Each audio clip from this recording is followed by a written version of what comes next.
to suggest that you play a key role in the awakening world.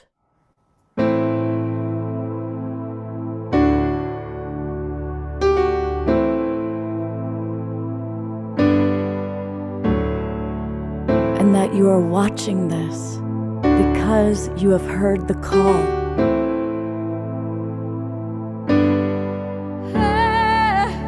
We can start right now by opening our hearts and minds.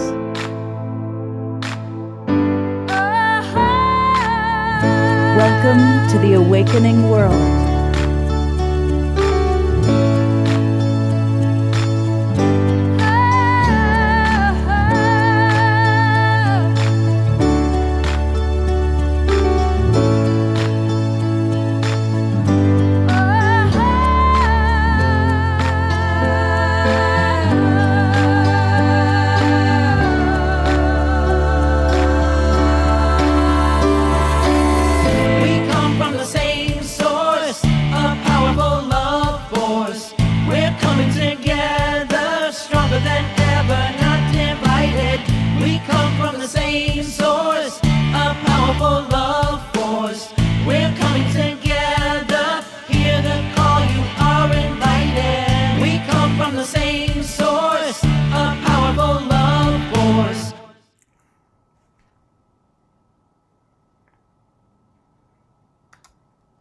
Welcome everybody to the Awakening World and tonight's very special weekend collaboration with Global Coherence Pulse, Teresa Collins, and you're going to meet some remarkable healers. And as always, we have great music and some special surprises.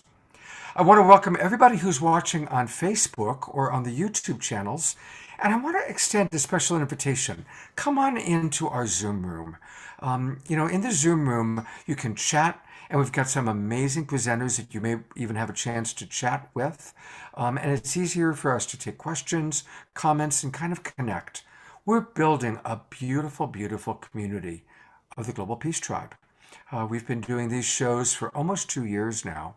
And we've really built an amazing collaboration with remarkable presenters, musical artists, even magicians, but most of all, you, any of you that are watching.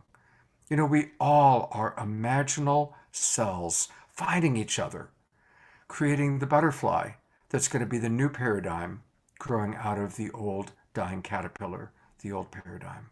So if you're hearing my voice, whether you're in our Zoom room already or watching on Facebook, or all of you who are going to watch the replay, because a lot of people, statistics show about 40% watch the replay. Whenever you're hearing my voice, know that you are precious. You are part of our Global Peace Tribe. And we really welcome you into our world here. Thanks for coming. I really enjoy, every 3 months, I get to collaborate with Teresa Collins. And she, of course, runs the Global Coherence Pulse, and she is a force of nature, I want to say. She gets a lot done. She's a remarkable woman. And Teresa, you did it again. You have put together a great group, and of course, I'll let you introduce amazing Jennifer. Thank you so much. And if people missed the Pulse from earlier today, definitely make sure you go back and watch it. I'm sure you'll share a little bit about that and also tell us a little bit about Jennifer and what this weekend is all about. Yeah, and stay on, Scott. I think the three of us again. I just really want, because we're going to be introducing everyone. And I just want to say this is a collaboration tonight with Jennifer Hill and Om Heals. This is the launch today, global launch of Om Heals. Every month, the Global Coherence Pulse features a different partner that we feel is doing incredible work in the world and can provide a container and experience of us cultivating greater coherence together. And so I wanted to celebrate Om Heals and Jennifer's work. She's also joined with us. Oh, if you go to the Global Coherence Pulse right now, if you didn't come on this morning, because we had an incredible time, you can add your heart and we'll send you the replay. So you'll be able to kind of have some energy there. You can pull off that, Scott. So every quarter we get to partner with Scott and we pick a theme. And one thing I'm loving about this new format, Scott, is that we used to have one day where we could do a theme. And this time we've got to have 3 days, an entire weekend where we can explore healing from the inside out in all the different ways. So Jennifer and I and Scott, we pulled together some incredible friends of ours that we know embody this exploration. We're not all perfect, but we're all on the journey, and that we wanted to bring you into that experience tonight. We wanted to provide a container where we could start to loosen some of that armor around our hearts, knowing that we're in this community together and that we're really learning what it means to heal from the inside out and to evolve ourselves in this world. And tonight is a container for us to experience that, not just talk about it. So Jennifer, I'm so excited to have you and to really celebrate Om Heals. And maybe Scott and you and I can introduce the people, and you might have some opening words as well. Thank you so much, Teresa. Thank you to Scott. Thank you to everybody behind the scenes who makes this possible. If you've ever been a part of any of these shows, it might look easy on the surface, but there is a lot of love and connection. It's like a beautiful meal that you eat. Sometimes you don't know how the chef has been toiling behind the scenes. And so in this case, we have Teresa and Scott, who are the incredible chefs, and all of the behind the scenes team who made today possible. I am so honored and grateful to be here with everyone to celebrate the global launch of om-heals.com. We have many of our wonderful practitioners on the platform. Nicole Forrest, who's going to be joining us tomorrow for the show for a live Q&A. We also have Marcus Brown, who will join us tomorrow, and Mary Jo Larai, as well as Tanya Smith. So much in store for you. And I know today we're going to have Dr. Bradley Nelson, who's going to be one of our opening speaking guests, as well as Shakti Durga and Maitreya. Shakti Durga is an incredible Australian barrister turned world-renowned energy medicine practitioner. And Maitreya is a musical artist who's been studying with Shakti Durga for many years. And so they're going to be opening the show here for us in a moment, as well as my dear friend, Dr. Ivy Sound Spa, who's going to be joining us later today as a musical guest. She is my soul sister. I love her, and is also a practitioner on om-heals.com, as well as doing many things in her own practice in the DC area. So Teresa, I want to hand it over to you. We have so many beautiful guests that we want to honor and acknowledge that are going to be here with us this weekend, and just sending so much love and gratitude to each and every one of you. We intend that you get something of value, whichever guest or musical inspiration or meditation that you hear, that it resonates with you and that you receive exactly what your soul deeply desires. So beautiful, Jennifer. We really are. We're really here to have an experience together. And I'm excited that Paulette Pipe is with us today. I'm going to add her to the spotlight. She's going to be taking us on a little journey. So beautiful. And also my dear friend and sister, Amelie Grace, who is going to be performing a brand new single, her first one. She's gone into as a solo artist, and really happy to have her here. And I'm excited to bring in one of the cohorts from our Islands of Coherence network, Khadijih. She is going to be guiding us in a meditation that's going to take us out into our sleep time. And she did one last night, and it was absolutely incredible. And she's really a new rising thought leader, and we're excited to have her on as well. And Scott, maybe you might want to introduce Daniel and tell us a little bit. Yeah. Absolutely. So I'm going to introduce a couple of people. We have Deepak Chopra as our keynote speaker. And Deepak and I did a pre-record recently, and a couple of weeks ago, and he's got some really beautiful things to share about quantum healing and about healing from the inside out, very specifically for our show today. And when we were looking at this, I said, we have not had Daniel Ballone on The Awakening World yet. And Daniel, of course, is one of our favorite musical artists. He was on Saturday Night Live many, many times.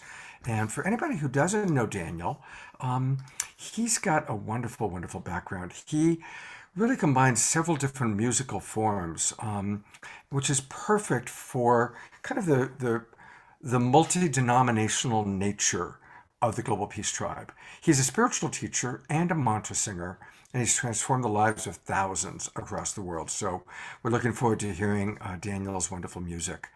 And Daniel, welcome. Great to have you with us. And speaking of music, we always start the Awakening World with a musical piece. So I'm going to turn back over to Teresa to introduce Shakti Durga.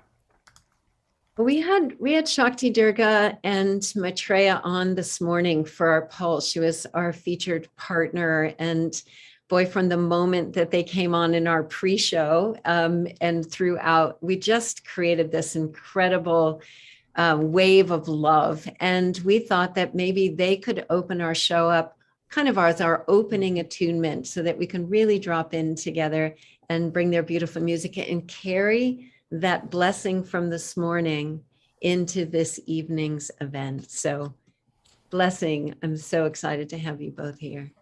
Thank you. And we'll put you in your loving hand. Yeah. Thank you.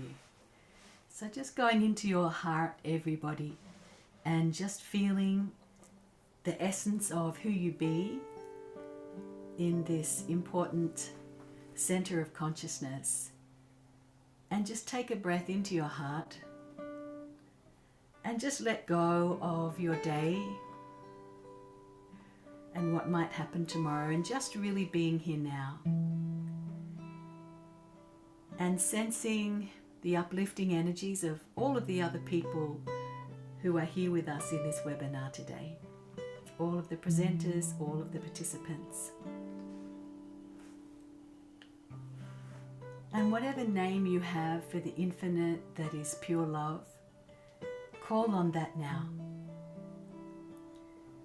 And whatever name you have for that within yourself, call on that now. And know that this is the deepest essential truth of our nature.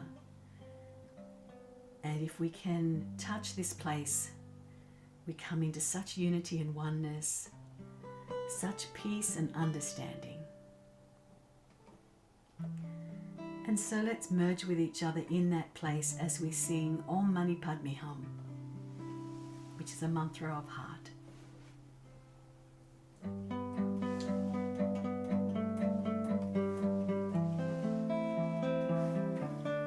Connecting our hearts, and we will sing the beautiful sound of compassion.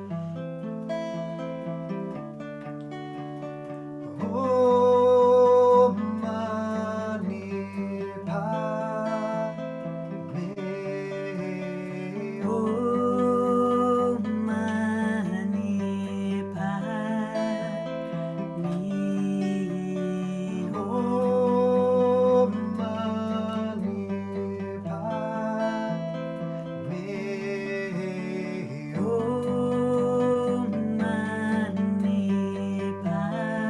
Om Mani Padme Om Mani Padme Om Mani Padme Om Mani Padme Om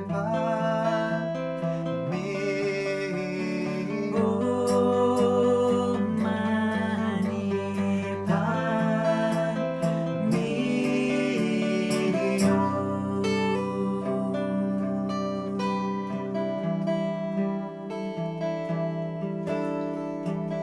Sending love to one another and the self, and connect. We're so grateful to connect together. Avalokiteshvara, the Buddha of compassion, one of the names. Avalokiteshvara. Avalokiteshvara Om Mani Padme Hum. Avalokiteshvara. Om Mani Padme Hum. Om Mani Padme Om Mani Padme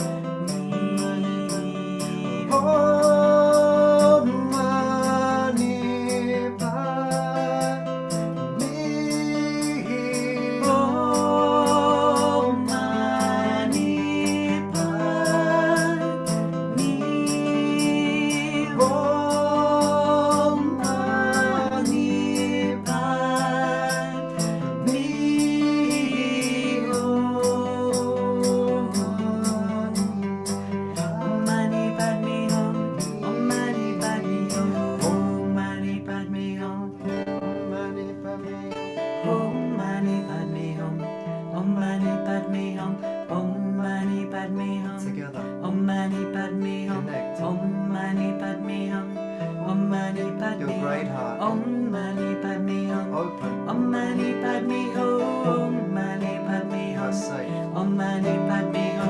Om Mani Padme Hum. Om Mani Padme Hum. Om Mani Padme Hum. Om Mani Padme Hum. Om Mani Padme Hum. Om Mani Padme Hum. Om Mani Padme Hum. Om Mani Padme Hum. Om Mani Padme Hum. Om Mani Padme Hum. Om Mani Padme Hum. Om Mani Padme Hum. Om Mani Padme Hum. Om Mani Padme Hum. Om Mani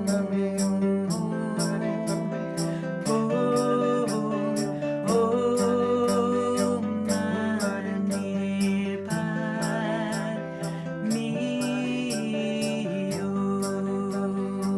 Om Mani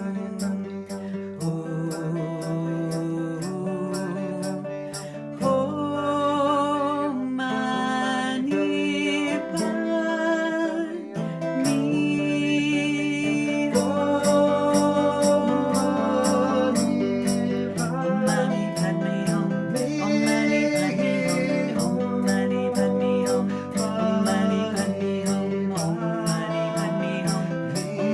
Om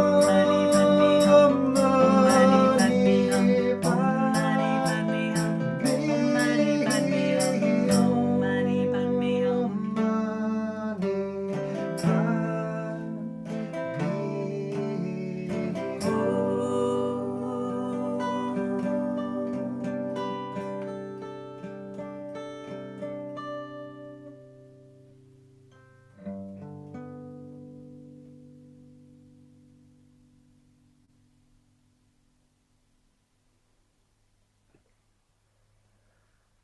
Thank you so much, Shakti Durga and Maitreya, joining us today from Australia. They are part of an amazing group of healers that Shakti Durga has trained thousands of them from around the world.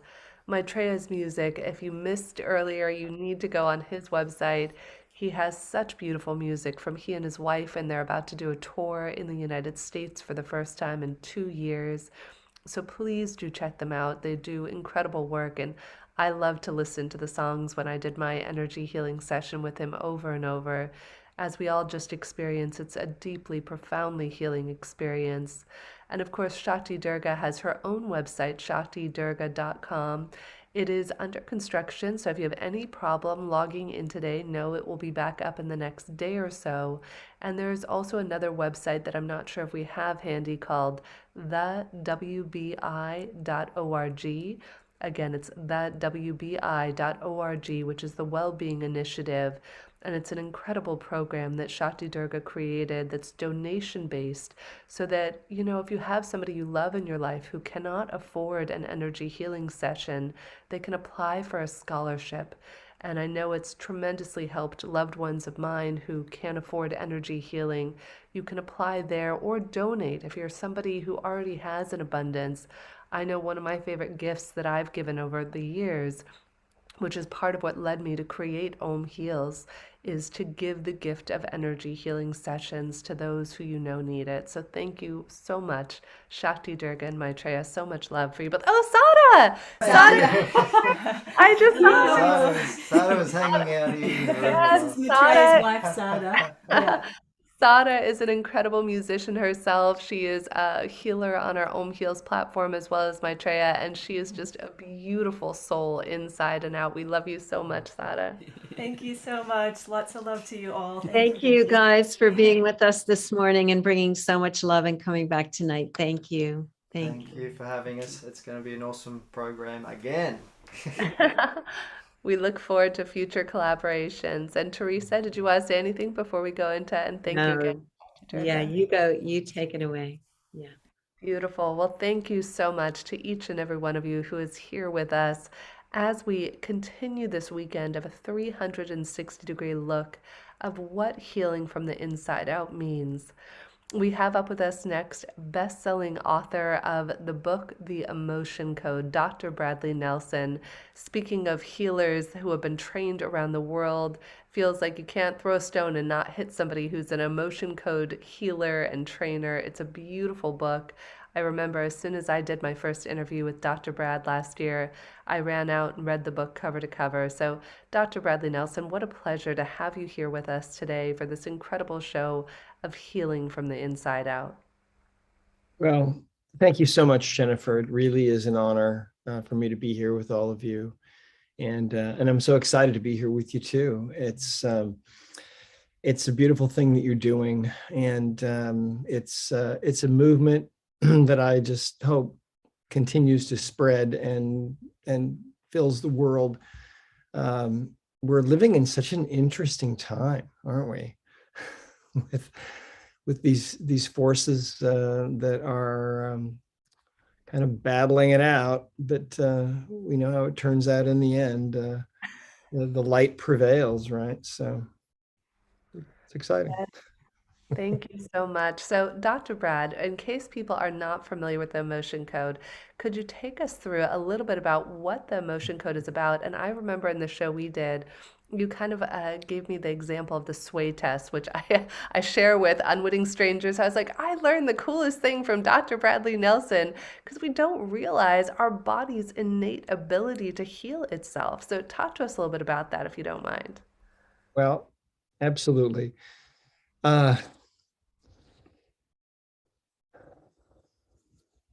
Well,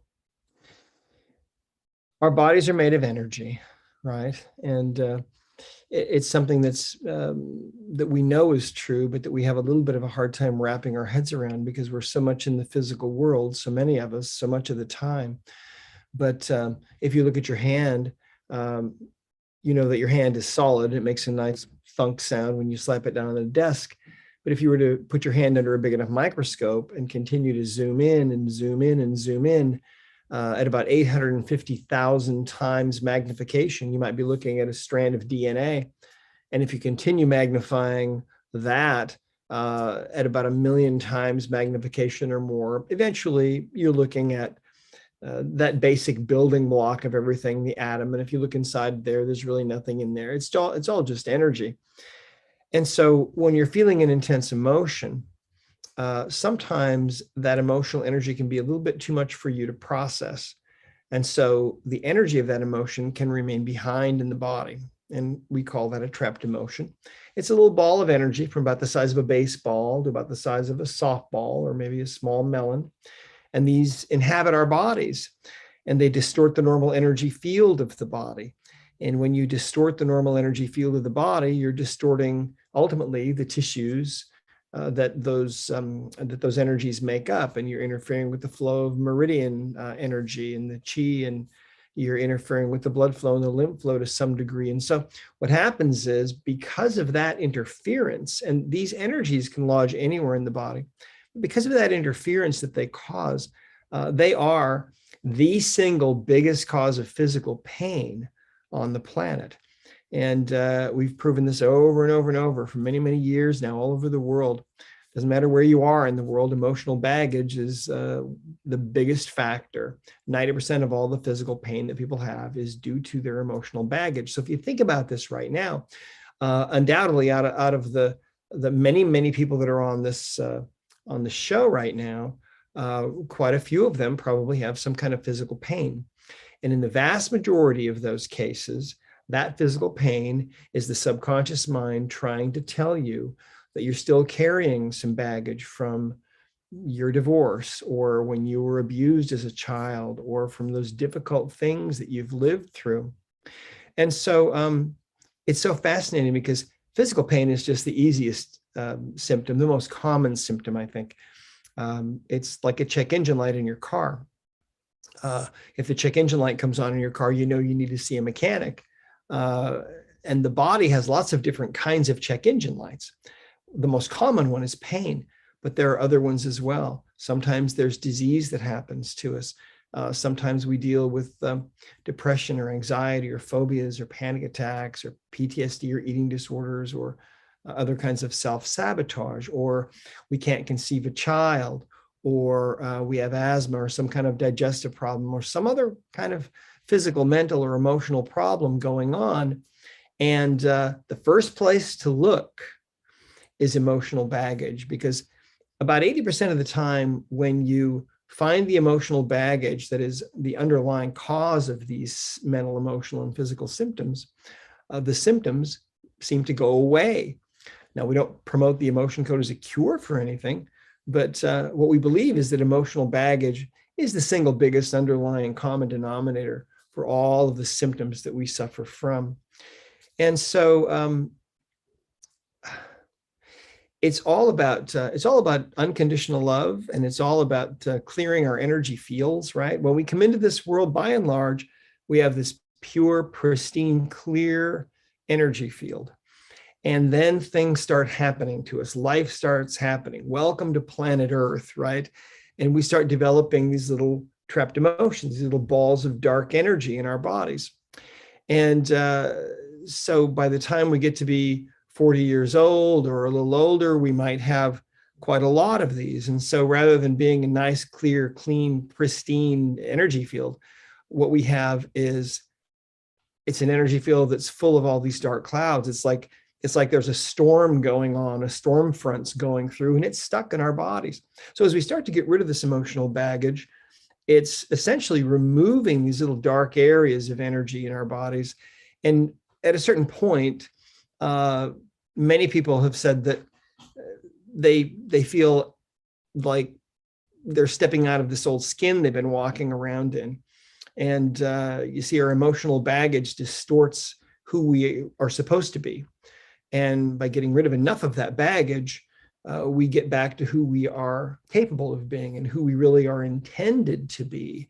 And we find that our ability to love more expands, and we're able to overcome things that used to really bother us or plague us or keep us bound to the earth, and in that vibrational sense. And so we're able to rise, and we become lighter. In fact, one of my favorite stories was a practitioner went to work on this woman at her home. And she happened to work on this woman's son as well, who was about, I think, 10 years old.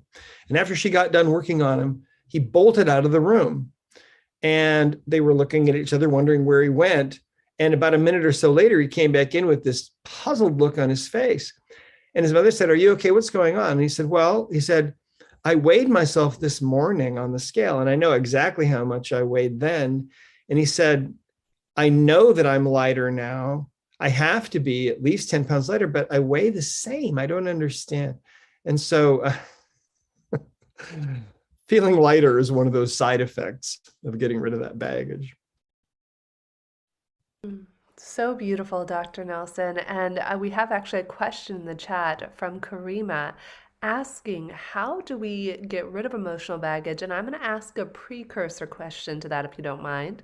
The precursor question is, instead of knowing how to get rid of it, how do we even know if we have it? And how many of these little dark circles do we have? Talk to us a little bit about that, please. Yes. Well, my experience is that we all have emotional baggage. Now, if we have a high level of emotional intelligence and we're able to really deal with things without getting upset in our lives, we'll have less emotional baggage than someone who tends to be volatile and flies off the handle a lot. But we all have emotional baggage. So how do we know we have it? Well, it's an interesting thing. What we have to do is we have to have a way to tap into the subconscious mind. That subconscious mind within you, I believe, is so vastly intelligent that we have not really even begun to explore what it's capable of and how powerful it is. I remember for many years, I used to teach people that we use 10% of our intelligence consciously. And then after years of that, I thought, well, it can't be 10%. So maybe it's 5%. I've heard other people say that. So then for a while, I taught that. And then it was only a few years ago that I actually realized, I've never actually asked about this. I've never asked the higher power about this. I've never really tested this to see. And so what I did is I prayed about this and asked for some guidance. And then I did some testing. And you can do this yourselves if you want to. What I found blew my mind, because what I found was that we use 0.00000001% of our intelligence consciously. Now, if you think about it, when people die and they go to the other side, they often come back and report how their mind expanded to this amazing degree. And sometimes they're able to ask as many questions as they want simultaneously, and the answers all flow in spontaneously and are understood perfectly. And I think that that gives us a little bit of a glimpse into who we really are. You know, we come into this world, and I believe that somehow those memories of who we are before we appeared here are blocked to us in some way. So we don't remember. All we know is here we are. And I think that there are divine reasons for that. But I think that as time goes on and we leave this existence, that all of those memories come back to us of all of our ages of existence. I think we're all eternal beings that have, I think we've always existed and we always will exist.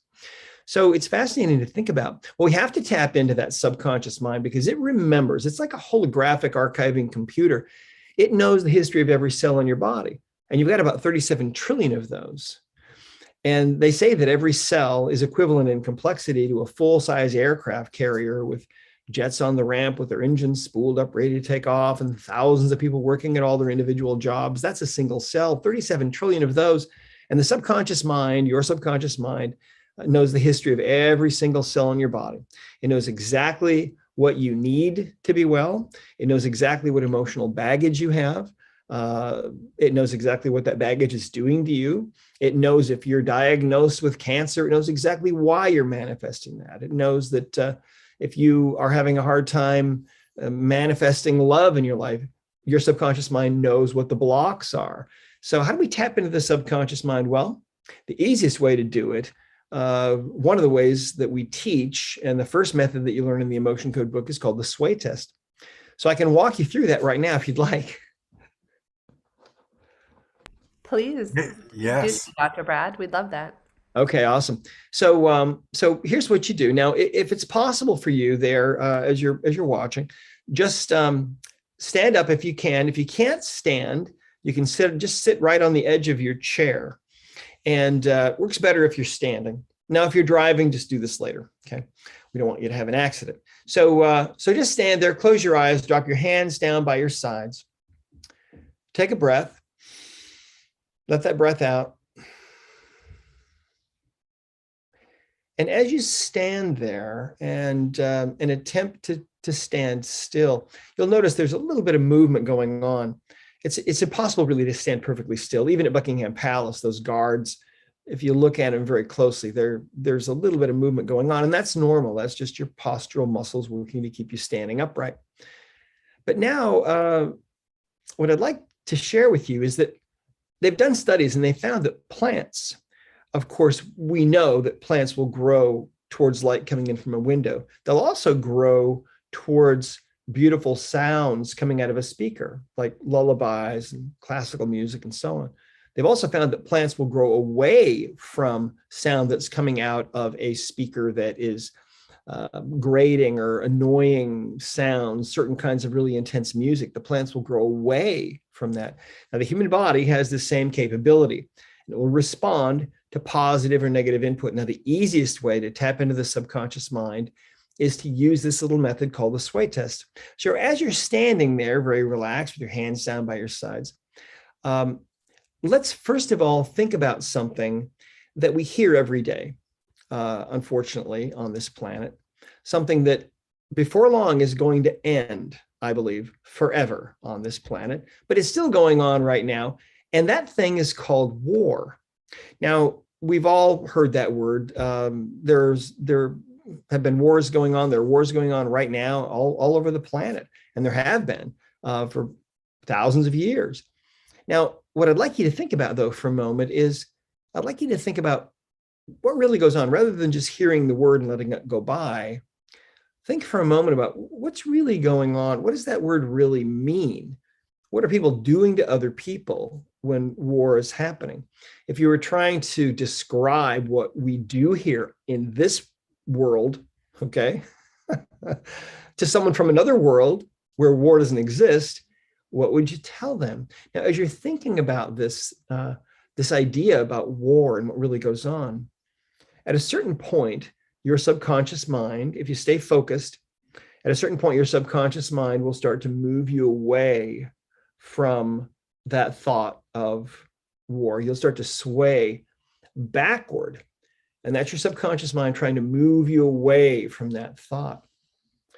Now, if it didn't work for you so far, you can try it again after, and it will work for you. It usually takes about 3 to 10 seconds or so initially, but the more you do this, the faster it becomes. Now let's try something positive. So again, on something negative, the body will tend to sway backward. On something positive, the body will tend to sway forward, just like a plant moving forward toward the light. So I'd like you to imagine that 1,000 years have gone by. You're living in the future now. So again, just relax there, drop your hands to your sides, and take a little breath. Let it out. We're leaving war behind us now and all of that. It belongs to the old world. And now you're 1,000 years into the future. And life is very different now because you're living in this field of unconditional love. Everything you do now is acted out and done in this immense field of unconditional love. Everything in the universe is filled with nothing but love for you. Imagine for a moment what that would be like, what that will be like, because that is where we're going. Now imagine for a moment a little bit about yourself. Imagine that you have grown over the last 1,000 years and you've become a being of unconditional love. And imagine that the love that fills your heart, that unconditional love, that beautiful, perfect love for yourself, for everyone you know, for all of creation, is so big that that love can't even be contained by your heart. And that love expands out from your heart and it goes out into space and it fills the solar system and it just continues to travel outward to infinity. Imagine living in a world full of people like that. And let me tell you, that is absolutely where we are going. And right now, your body is on its tiptoes, most of you. And that's because your subconscious mind, that spirit within you, that inner you, knows that that is a potential future, a potential reality for you. And it is wanting to move you towards that potential future, you see. And so this is the sway test. Now, we use the sway test to get answers from the subconscious mind, right? And so what you can do is you can use this same inherent capability of your body to sway forward for yes answers and backward for no answers. So what you can do is you can ask yourself, for example, again, close your eyes, relax, hands down by your sides. Or again, if you're sitting, just sit right on the edge of your chair and make this statement for yourself. I have a trapped emotion that needs to be released. And hold that thought. I have a trapped emotion that needs to be released.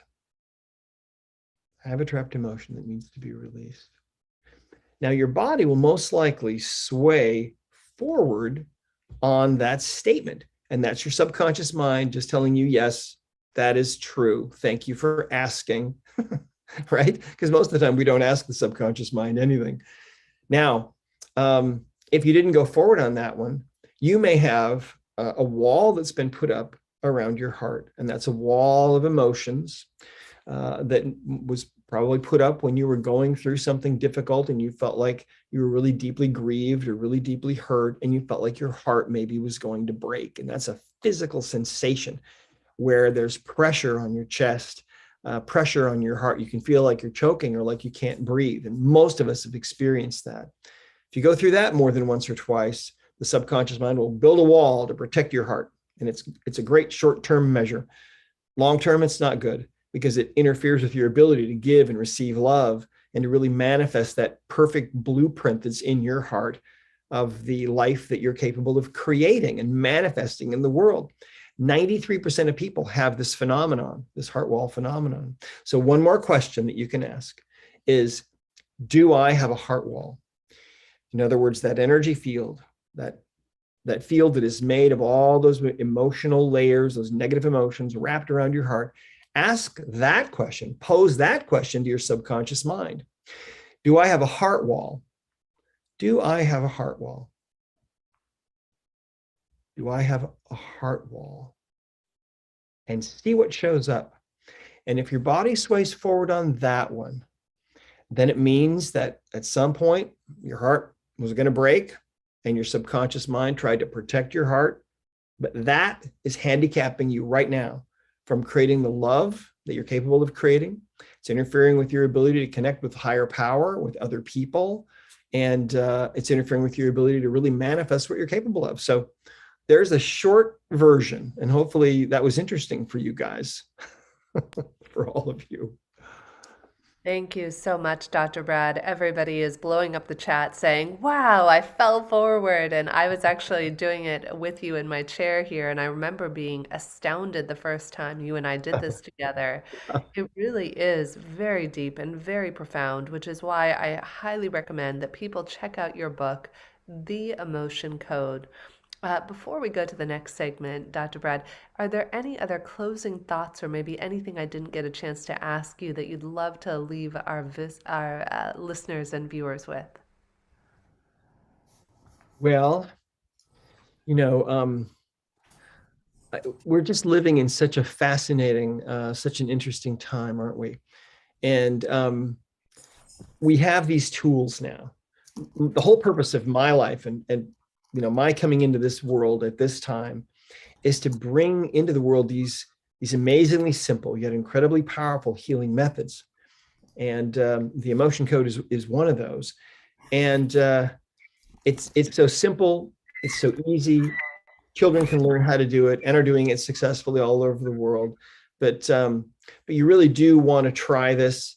If you want to try out the first couple of chapters of the book, without having to actually buy it, you can go to our website at discoverhealing.com. And right at the top of that site, you'll see a link there. Okay. Yeah, there you go. Get your free emotion code starter kit. And that'll give you the first couple of chapters for free. And you can read those. And then if you want to continue, you can go ahead and get the book. It's on Amazon and Audible. It's available everywhere. It's available also on our website, cheaper on Amazon. But anyway, if you're new to this, you really need to try this because it's just so much fun. And it's really, someone earlier said that it's about our birthright. And I believe that absolutely, that we're living in a time now where it's time for us to take back that healing birthright that belongs to every single one of us. There is so much healing that needs to take place in this world. For this world to be able to transform, lots of healing needs to take place. And with the emotion code, you can be the catalyst. You can learn this. It's easy. And you can help yourself. You can help your family members. You can do so much healing. It's the easiest, simplest method that's ever been developed, I think. And so I would just try to, I would just want to encourage everybody to take a look at this and try it out, because I think that you'll be amazed how well it works, and you're really going to have a lot of fun. Beautiful. Thank you so much, Dr. Brad. Noelle says, I just bought it. So deep gratitude. Thank you so much. Dr. Bradley Nelson has been here with us today for the Awakening World, Healing from the Inside Out, sharing his deep wisdom about the body's natural ability to know what it needs. And again, I highly recommend the book. I've read it myself and strongly recommend looking at the work that Dr. Brad and his team are doing. And I think that there's ways that people can become practitioners too if they decide to go further down that journey. As somebody who's a huge proponent of energy healing in all of its forms, I definitely encourage any of you out there where that idea resonates for you to check that out as well. So thank you so much, Dr. Bradley Nelson, for joining us. Thank you. Thank you all. God bless you. And my prayer for you is that this work that you're doing will just continue to expand and just fill the whole world, because the world needs it so desperately. So thank you for having me on. Thank you very much. Beautiful. Thank you. Well, on that note of healing from the inside out and talking about practitioners, Teresa gave me the wonderful opportunity to share a little bit with you today about om-heals.com, which is the platform that I co-founded with my incredible co-founder and business partner, Moon Cho. The reason we created this platform is that so many of us are trying to find ways to heal ourselves. And yet, in something as short as a half hour or an hour session, we have these healers that are from around the world, many of whom are even in the room with us today. We have healers from Morocco, Australia, Shakti Durga and her team. We have many wonderful healers. And as you can see from the list of practitioners here, this list goes through the practitioners, or you can choose to be custom matched with a practitioner. So what does that mean, and why would you even want to do that? Well, if you've ever had any sort of therapeutic relationship with anybody, you know that there is that certain je ne sais quoi, that certain special something. And my gift has always been being able to connect people. I built and sold my first company in the recruiting space. And one of the things that I used to be able to do is I would meet person A, a job seeker, and I'd know my client, and I would just intrinsically know what would have one person match with another. So we worked with some of our top advisors over the last year and created an in-house matching algorithm that it really does feel kind of magical. It's incredible. In fact, it's very sweet. A lot of Shakti Durga's healers who are on the platform with us, they actually match with one another algorithmically. So imagine, what if you could answer a series of questions and to know that the person you're being matched with is in alignment with you, as somebody you can feel safe with. We had a veteran named Jim in the months of December and January. We had a special offer where for every purchase made on om-heals.com, what we did is that we offered a gift to a veteran who was in need of a session. And one of the veterans who took us up on the offer was named Jim. And Sada, who was actually with us earlier, is one of the healers on the platform, did a session for him.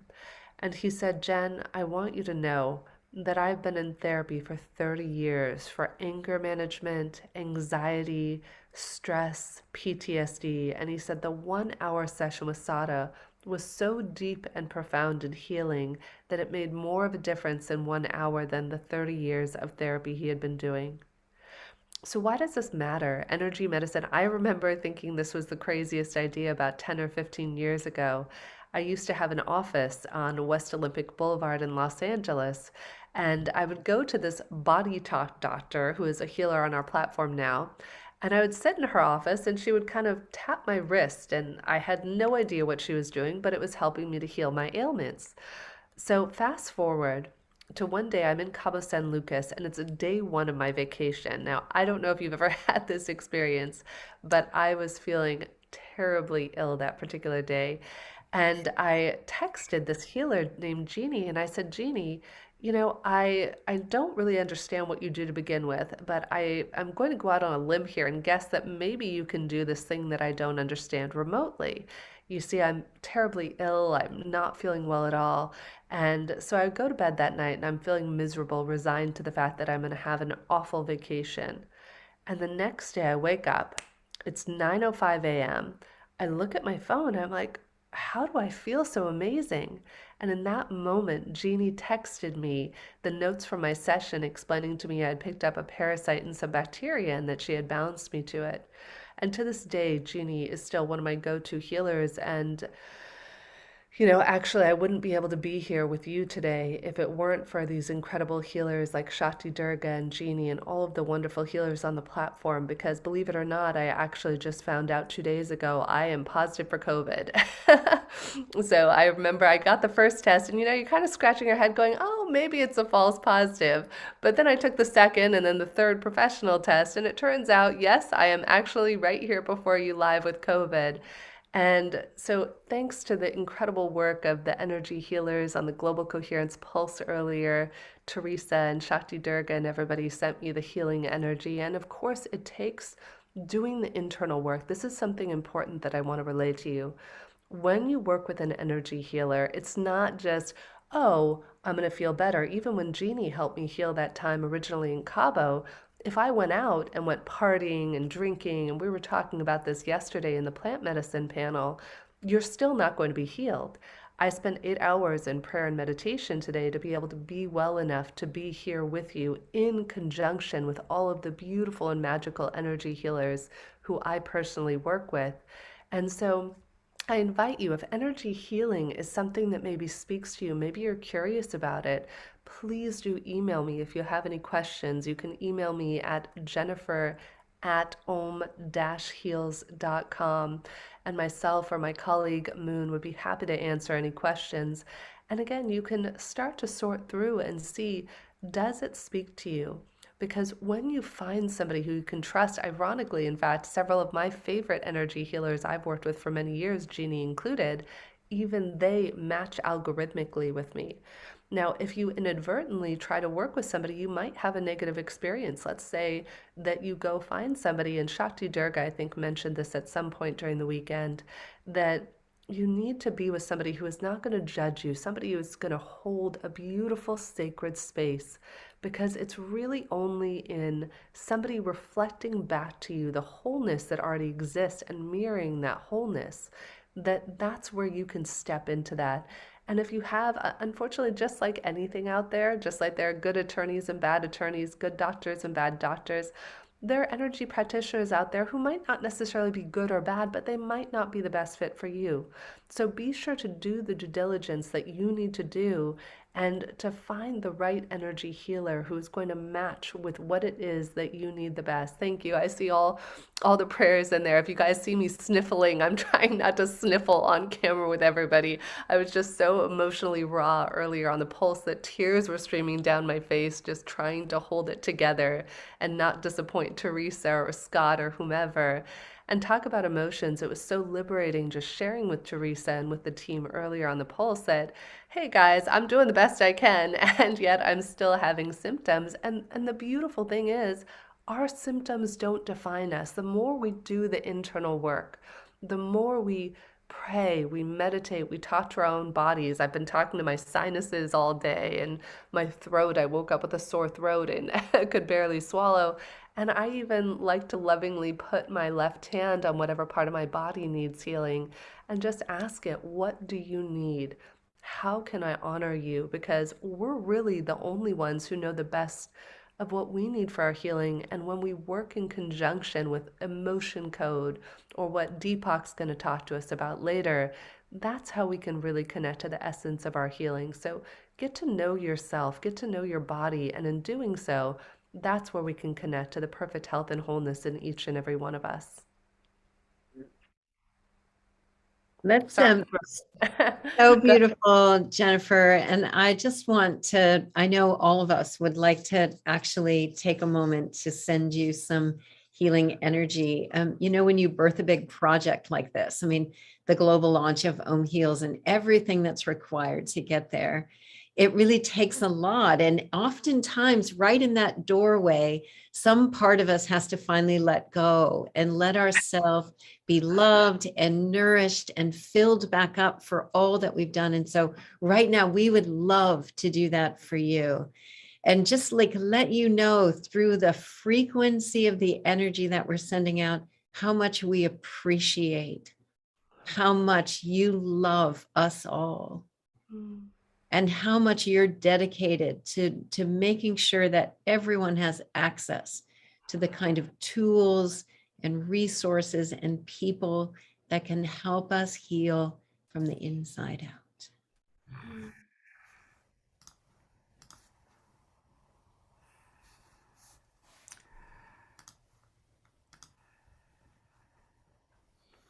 It's so, so important when we birth projects like this that we then just let ourselves be held and really nourished. And we love you so much. I love you too so much, Teresa, and thank you for being Mama Bear earlier. Scott, we got on the call earlier, and Scott's like, and we'll do the after show. And Teresa knew because I had just come out. It was like, oh, and by the way, I have COVID. No big deal. I have like a pile of tissues right here. And that's why she's like, Jen, maybe you should say no to the post show. So thank you. I love and receive it. And I'm so honored and grateful to be here and to be held in this sacred space of healing. Yeah. And I'm sure there's so many of us that are on this call right now that are moving through big things. We're all challenged in some way. I had COVID about 3 weeks ago. Boy, it just pulled the rug out from under me. But also there was something powerful of a trim tab because it made me focus more on my own health and well-being and let a lot of things go so that now on the other side of it, there's some clarity around what's essential. So, we're all going through something, and let's have tonight nourish us no matter where we are. And let this example of, the giving that Jennifer has done in this launch, but also our ability to receive when we need it. That's one of the hardest things we have. Yeah. A lot of our people are asking how to get hooked up to a practitioner. So I'm going to go back to the website for a moment. It's om-heals.com, and you click Get Matched. And I did this, and it's a really fun little quiz. It was interesting, the questions that were asked. And you just go through. It's really easy to answer the questions. Jennifer is providing all of us who are watching with a special code, which is Awaken10. Awaken10. And what does that code do for us, Jennifer? So thank you, Scott. So Awaken 10, you just put in the promo code. There are 2 different ways you could go about booking a practitioner. The one is you can go to the View All Practitioners list, and we actually have 2 of our wonderful healers who are going to be with us tomorrow live answering questions for the morning show. So you could click on any one of these if you saw somebody your heart felt drawn to energetically. When you would go to checkout, you would write Awaken 10 in all caps. There's Ivy, our lovely Ivy, who is one of our incredible practitioners and also our musical guest today. I heart and adore you, Ivy. And you would put that in, or if you want to see who you match with energetically, it's also just a fun thing to do. Then what you do is you answer the matching questions and your customized matches of healers from around the world. We're so blessed to have healers Morocco, Mexico, Europe, Australia, India. These healers are coming to us from around the world. And if you're a practitioner who would also like to join the platform, please feel free to reach out to me at jennifer@om-heals.com. And I promise we will get you your matches. The algorithm is automated, however, the emails are not. So with my current state of well-being, it may take a slight delay, not longer than normal, to get your matching emails. And I appreciate your patience in advance. Thank you, Jennifer. And tomorrow morning on the Sacred Sunday show, we're going to meet some more of your practitioners, and we're going to be able to go deeper into some of the questions. So, Thank you. And I did not know that you had COVID until a little while ago. So it's amazing all that you've accomplished this weekend. Thank you so much. Thank you, my friend. Thank you. Well, I think it's time for some music, and I'm really excited that we get to have one of my favorite musical artists. I met him through, and we're getting that echo again, Daniel. So there we go. When I'm speaking, we're getting an echo back. So there we go. This is Daniel Balone, and he is a most beloved, not just musical artist, but spiritual teacher. Do you know that he has helped over 20,000 students around the world learn the art of happiness? He's been teaching that for 15 years. And I want to say in the 2 years I've been dealing with him, he's always like loving, smiling. There's just this beautiful ease of love that comes through everything he does, including his music, which we're about to hear. So Daniel, thank you so much for being with us tonight. And Daniel's going to do 2 songs for us, one now, and then one to close out the show. Take it away, Daniel. Thank you so much, Scott, and namaste to everyone. I love this topic of this show, Healing Inside Out, because I feel so much of us need healing during these times. And make me also contemplate what is this healing that needs to happen to you in order to be well in the outside. And I believe that we have two basic needs as human beings that have to do with expression. And music is a part of that in my life. It has to do with self-expression and self-expansion. And self-expression is basically sharing how we feel. Sometimes we want to share with our partners if we feel upset, or we feel happy, or we feel hopeful. Whatever we feel, we need to express it. And our words create realities and situations and context that is so important because it's the most powerful tool that we have. And on the other hand, we have self-expansion, that is how we want to grow in this world. What do we want to create? And again, we use our words. That's why for me, my spiritual path led me to study the Vedic wisdom and mantra yoga, because I feel through the words we can create these realities that are beyond our human nature. I believe that we are divine in nature and somehow we forgot who we are. We were hearing Dr. Bradley saying that we are only using such a small percentage of our brain, but how can we tap into that powerful unconscious? So I would like to share with you a mantra to connect with that part of the brain that is not so logical and rational, but is more emotional, intuitive. And through these energies of the Sanskrit language, tap into whichever obstacles are coming to your life right now and make a prayer to overcome these obstacles, to find your inner strength, to go beyond them and see yourself on the other side.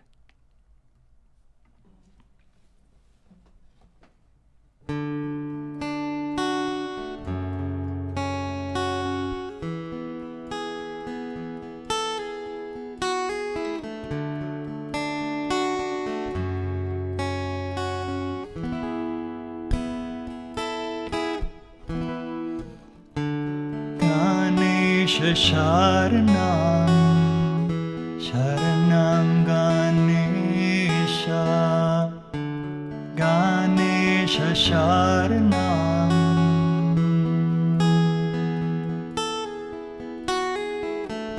Ganesha Sharanam, Sharanam Ganesha,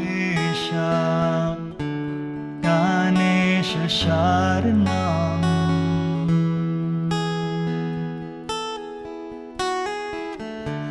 Ganesha Sharanam, Sharanam Ganesha, Ganesha Sharanam,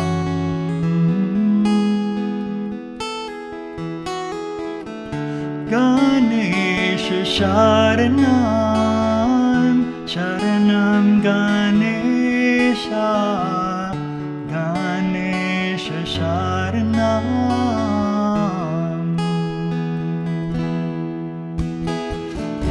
Gam Ganapataye Namaha, Gam Ganapataye Namaha, Om Gam Ganapataye Namaha,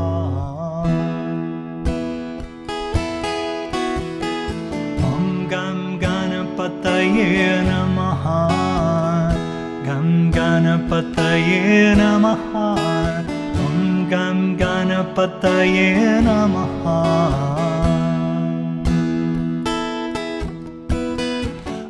Gam Ganapataye Namaha, Gam Ganapataye Namaha, Gam Ganapataye Namaha,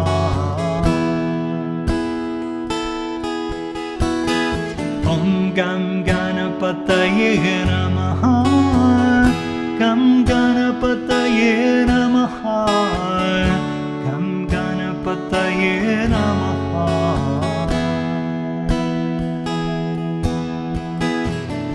Ganesha Sharanam, Sharanam Ganesha, Ganesha Sharanam,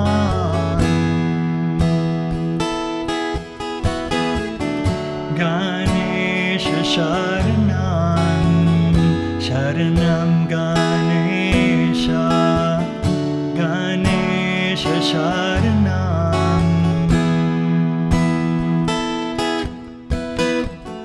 Ganesh Sharanam Sharanam Ganesha Ganesh Sharanam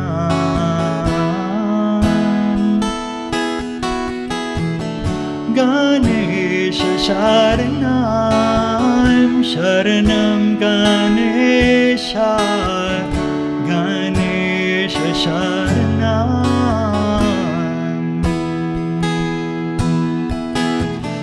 Gam Ganapataye Namaha Gam Ganapataye Namaha Om Gam Ganapataye Namaha Om Gam Ganapataye Namaha Gam Ganapataye Namaha Om Gam Ganapataye Namaha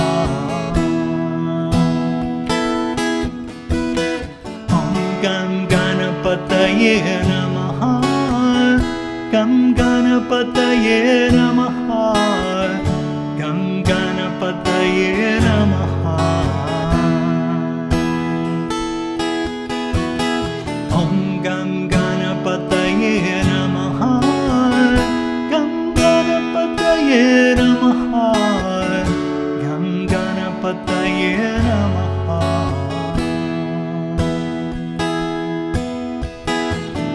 Gam Ganapataye Namaha Gam Ganapataye Namaha Gam Ganapataye Namaha Om Gam Ganapataye Namaha Gam Ganapataye Namaha Gam Ganapataye Namaha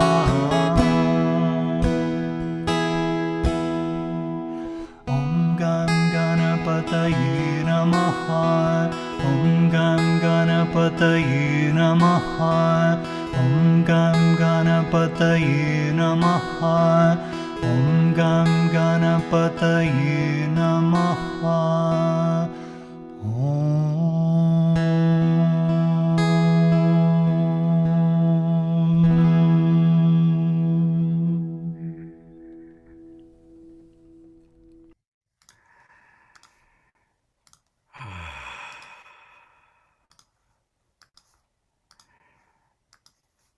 Just so beautiful. I'm bringing on some of our friends who were just enjoying your music so much, Daniel. It's just so beautiful. Such beautiful, beautiful music. And Daniel will be back, but I want to take people to his website. And it's his name, Daniel Bellone, Bellone, danielbellone.com. And there's a lot of wonderful things. He's got his new album there. You get to see all the different pictures of Daniel, including my favorite. There he is, Daniel as Krishna. And what a beautiful blue Krishna you make for us all. He's got a lot of wonderful music there, along with his beloved wife. So definitely go to danielbellone.com and pick up his albums, his music. You know, it is so important for us to support our musical artists. It's really, really important. The pandemic has been very, very hard on musicians because so many opportunities to play were taken away. So now that we've moved into an online world, at least for these past 2 years, let's support our artists by buying their albums directly, the music directly from their website. And Daniel, I'm so glad that you were able to join us tonight.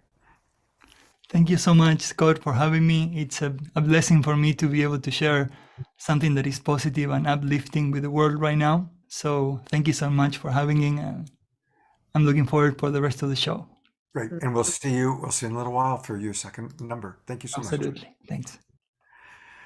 Oh, wow. Wow, what a beautiful start to this journey tonight. I mean, just every single person has brought so much love and beauty to our hearts. Daniel, that was just gorgeous. I'm so happy to have met you and to get to experience your beautiful presence, and you're gorgeous. There's just like, you just radiate so much love and happiness, right?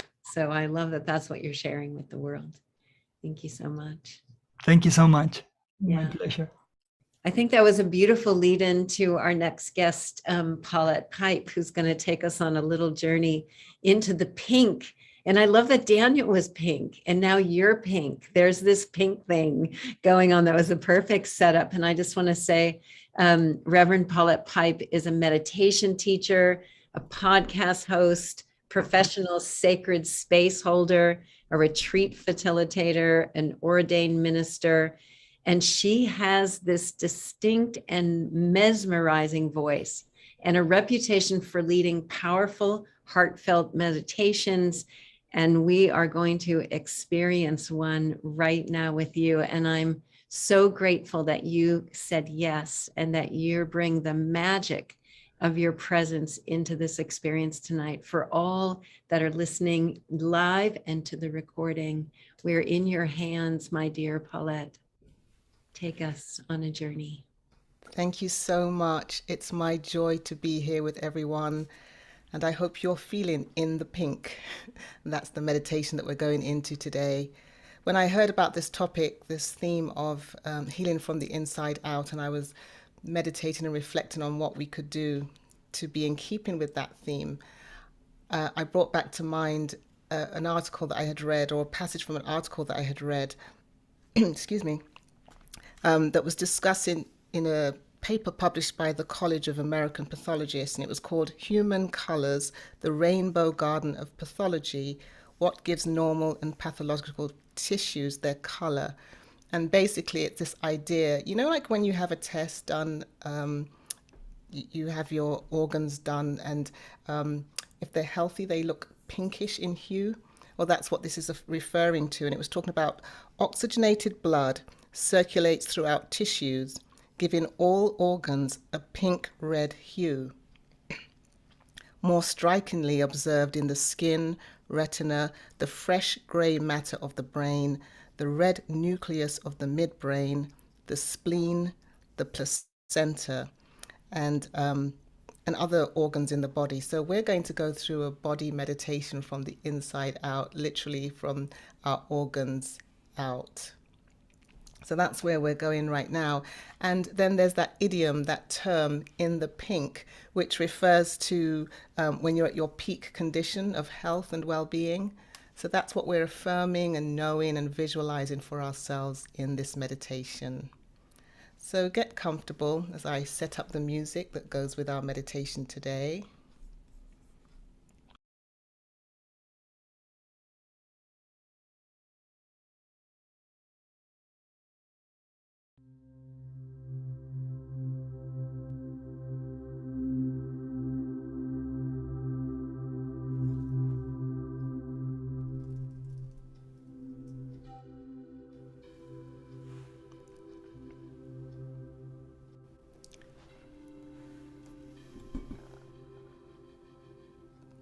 And allow the vibration of the beautiful music that Daniel played to lead us here.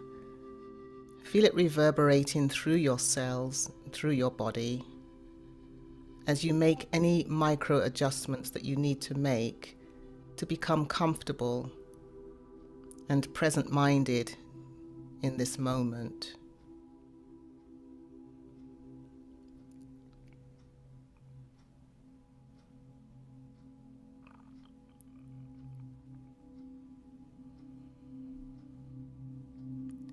Allow yourself to relax, not to inertia or sleepiness, although that's okay too if you fall asleep. But our aim is to stay alert so we can give attention to our body.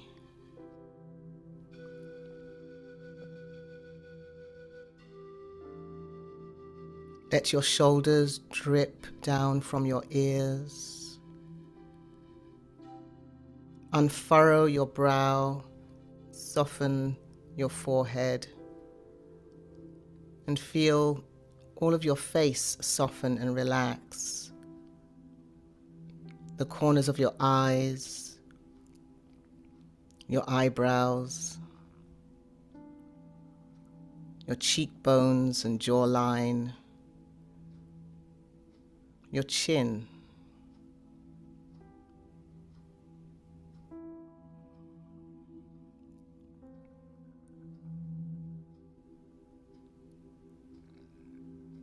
Again, check that those shoulders haven't risen back up, and softly let them go back down. So you can open your chest, allow your shoulder blades to pinch closer together behind you, so we can keep an open chest and breathe in deeply. Exhale fully. And as we let go, as we relax, every part of our being begins to soften some more. All the way down to our toes in our shoes.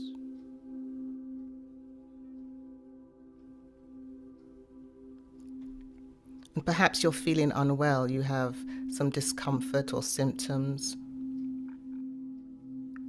Bring your attention to that now too. It probably isn't far from your consciousness, but just for a moment, let your mind, your attention rest on where in your body you're experiencing any sensation, any pain, any discomfort. And deliberately exhale your next breath to that place now. Imagine you're breathing out healing energy to that space, to that place, to that discomfort.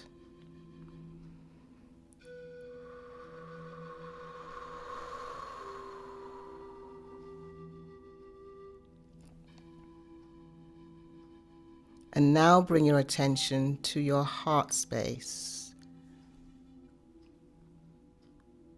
Let us begin, as most we always do, with the heart. And in your mind's eye, imagine a beautiful pink mist or vibrational energy circulating around your heart, healing your heart from the inside out. Not just your physical organ, but the energy center, where there may be blocks, there may be resistance, there may be walls, but there is love, and love heals all.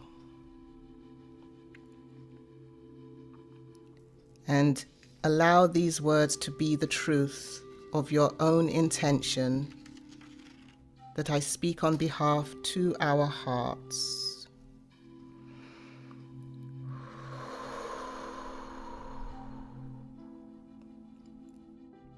You are the abode of love. You are filled and thrilled with a mighty magnetic force that love uses to do its perfect work, its perfect healing, its perfect release.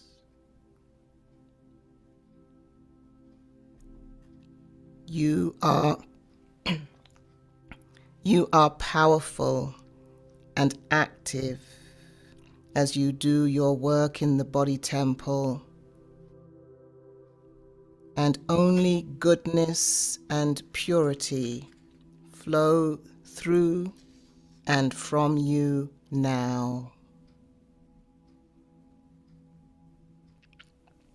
Breathe in and exhale.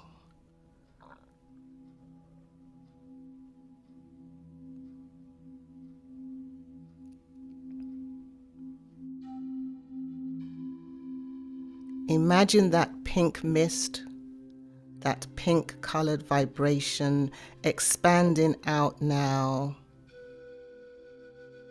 to your liver. And imagine your liver is in the pink of health and well-being. From the inside out.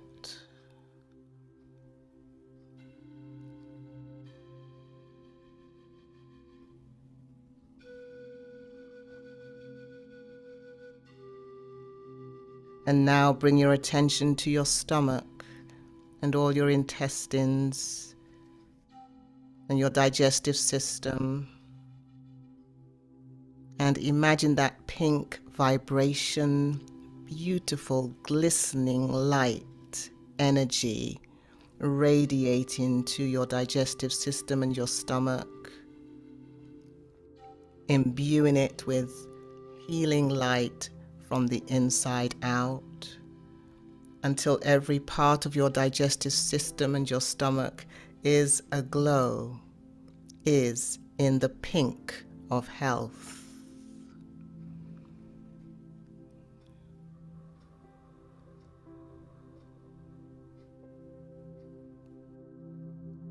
That radiant pink light infuses your spleen and your gallbladder. From the inside out, healing is established, is radiant, and those organs are in the pink.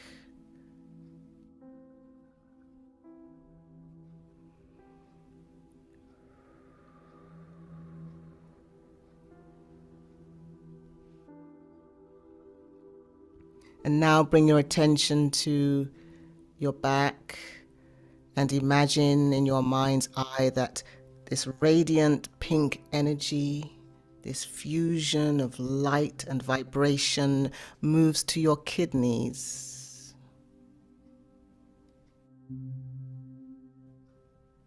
Your kidneys are healed,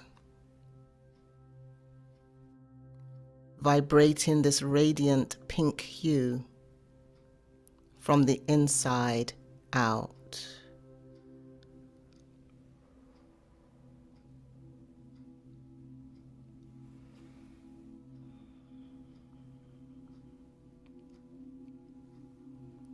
And now bring your attention to your sexual organs at the base of your body. And visualize this pink energy, this vibration of light circulating around all of the organs and systems and functions, healing, restoring, and renewing from the inside out, so that your sexual organs are now in the pink.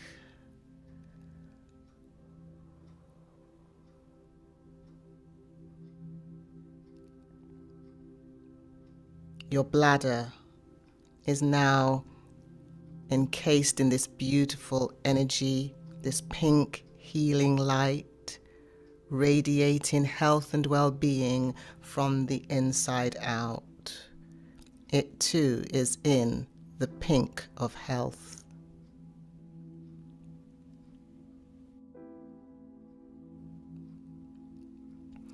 As you breathe in and breathe out, feel this vibration, this pink energy of healing light moving through the torso, up through the esophagus, up to the head, and visualize your brain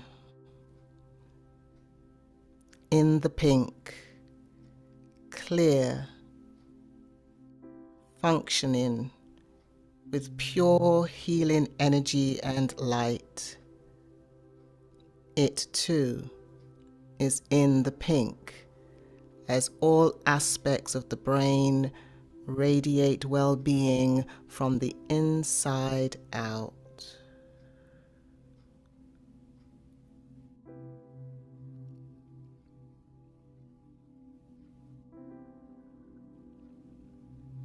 Breathe in, breathe out.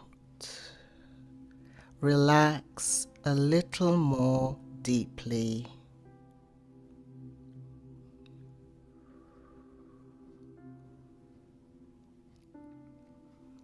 The work of healing is established in the stillness and the silence. So as we move to a moment, a period of stillness where these truths become evident in every aspect of our body and our being. I affirm touching the stillness of this moment. I breathe deeply and witness self-compassion beckoning me through its open door.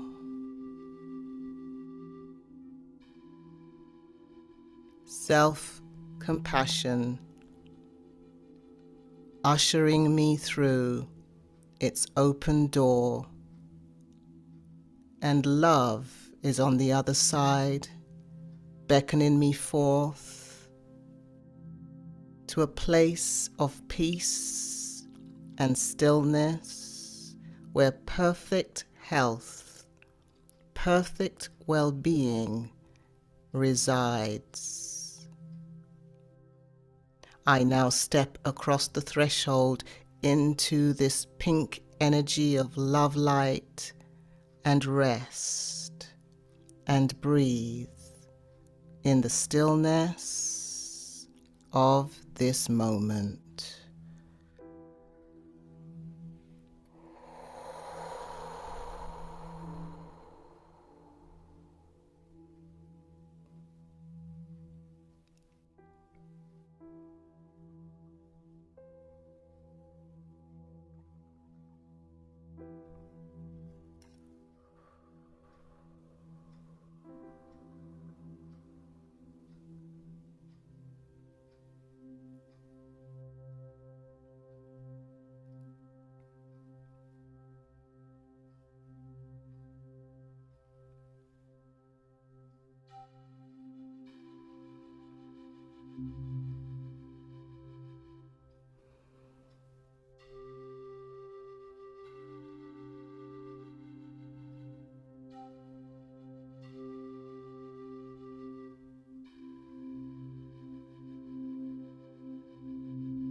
There is no place where love is not. And as we begin our journey in consciousness back to this time and place, aglow with this light energy within and without, feeling, experiencing, imagining every part of our being in the pink of health and well-being, we bring this energy and this assurance with us, knowing that we can return to this place at any time and visualize and know and speak life to our body, speak life to our organs, speak life to every part of our being, and rest in the healing abode of love. For now, we are conscious once more of the space around us, the sense of peace within us,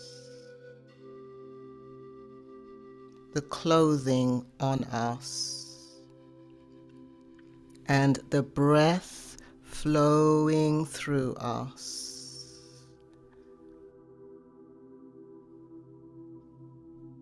And then bring your hands to prayer position with your thumbs resting on your sternum, and feel the pulse of your heartbeat, the abode of love.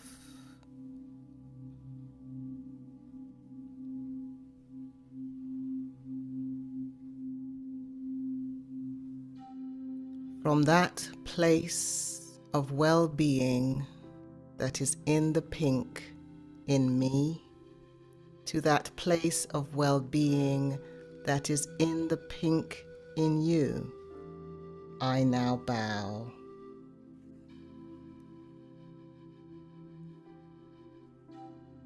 Namaste.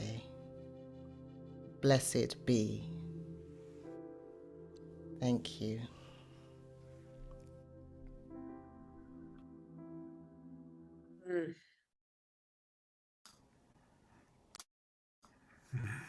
Namaste.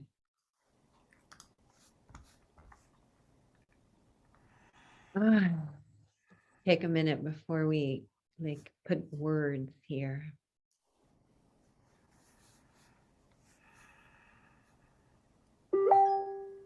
You know, one thing, Paulette, that I have always experienced with you, but today language came for it, is the way in which you speak in these transmissions. There's a command in you, this relationship that you know as you're speaking those words, that you and we are actually creating something in the field of the universe, in life, that there's a relationship and that you're present to the power of our claiming of it. I just really, really want to acknowledge that in you, and to invite it in ourselves, that we know that as we affirm and as we choose and as we claim, that we're actually creating that manifestation in our relationship to life. So beautiful. Yeah. And Scott, maybe you can bring Paulette's website up, and Paulette, you can share a little bit about, there's some ways that people can be with you, and probably your calendar is a great place to go. You have your Inset Timer event, and do you want to share some of the ways we can stay connected to touching the stillness in you? Thank you so much. Yes, I have a podcast that comes out every other Tuesday on the first and third Tuesdays of the month, and then on alternate Tuesdays we have the breathing space on Zoom, and that's a 30-minute meditation. But weekly I do, this is the joy of my heart, every week on the Insight Timer app, I hold the community and we have another breathing space, and we hold sacred space, noble silence space. So it's a 45-minute gathering, but we spend 30 of those minutes in silence, holding the space for those who are suffering, those who are in pain, those who are experiencing something that we might hear about in the news, those on our prayer and thought list, and we're holding noble silence for humanity and those who are suffering, including ourselves. And so that's every Wednesday at 1:30 Central Time. So thank you. Thank you so much. And and you don't need the app to join us for that. You can find the link here. Yeah, just on the calendar page there. And just like you were saying, Scott, around, we need to support the musicians, and we need to support our ministry. This is a ministry I give every month to Touching the Stillness, because there's something about what Paulette is bringing into the world that I want more of. And so, that's one way that I can actually contribute to the work that she's doing on my behalf. So, if you're feeling inspired by the Pulse, by Awakening Worlds, by Touching the Stillness, all of it, if we all give a little bit to each other, we can keep this current going. So I really want to invite that. And thank you again, Paulette, for bringing us into the pink. Thank you so much. And what a perfect transition into Amelie Grace, who will just keep carrying us into this space of the pink. So let's bring Amelie Grace on. And I'm so excited that this is an opportunity for you to bring in this new piece of music live with us. And I've known Amelie for a long time, and after 8 years as a ritual improv artist, and she's been creating music in partnership with her partner Theo Grace, she's going out on her own as a solo artist. And, Amelie is this self-growth innovator and an astrologer, and she really helps to guide people into finding their own way to their own heart and their purpose. And as she dives into the songwriting and composition and music, I think you're finding a new way to express this understanding, this unique understanding you have about what it means to be human. So I am excited for us to hear this new song. And I know that this has awakened something really beautiful in you, Amelie. So we're happy to receive you. Yes. And we'll be hearing from her later in the show too, but this is our opportunity to receive your music. Oh, thank you so much, T. What a beautiful introduction and what a beautiful show to be here with you all. It's really special, you know, getting to come and share this song for the very first time live. And yeah, this song came out of the transitions that my whole world started to undulate with beginning in 2020. And it was so beautiful to find a craft that I could actually process myself through. So as I share this song, I want to offer it to you as well if you're going through transition. If you, I mean, as we all are, if you find yourself in a difficult passage from one part of your life to another, may this song offer you some medicine.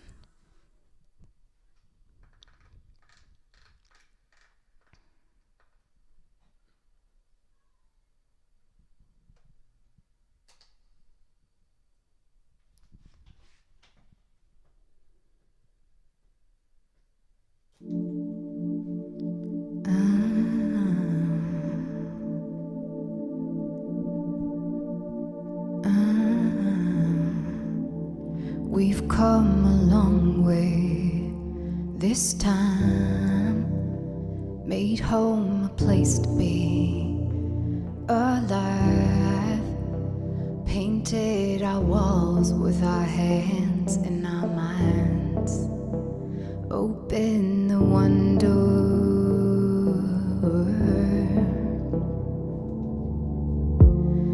but I feel the tide rushing in, pulling us apart. We're changing like the ground beneath, no longer solid, calling us to breathe. Life will lead me onward from where I stand, guide me toward what I can't imagine. Maybe I'll find the rest of me here in my destiny.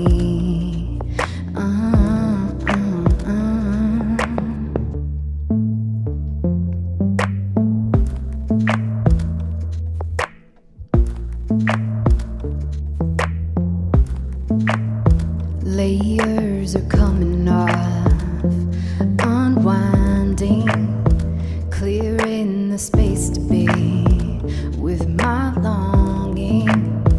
Nothing can ever be lost in our lives. What am I here for?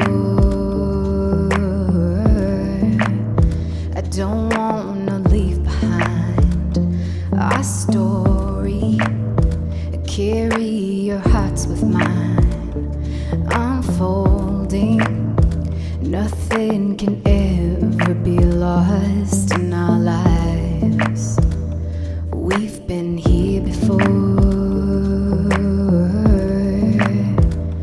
We've been here before. We've been here before.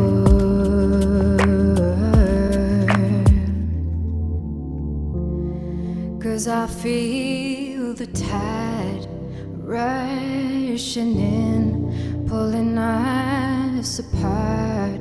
We're changing like the ground beneath, no longer solid, calling us to breathe. Life will lead me onward from where I stand, guide me toward what I can't imagine. Maybe I'll find the rest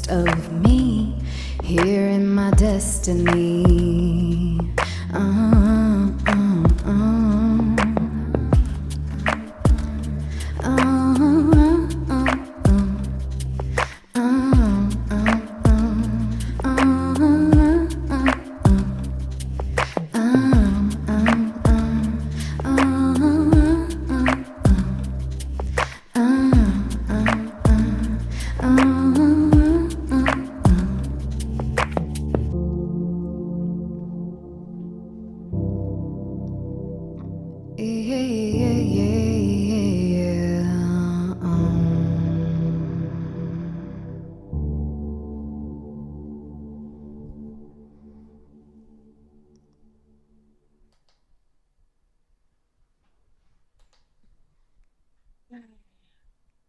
So beautiful. I love that it has this groove that's so you.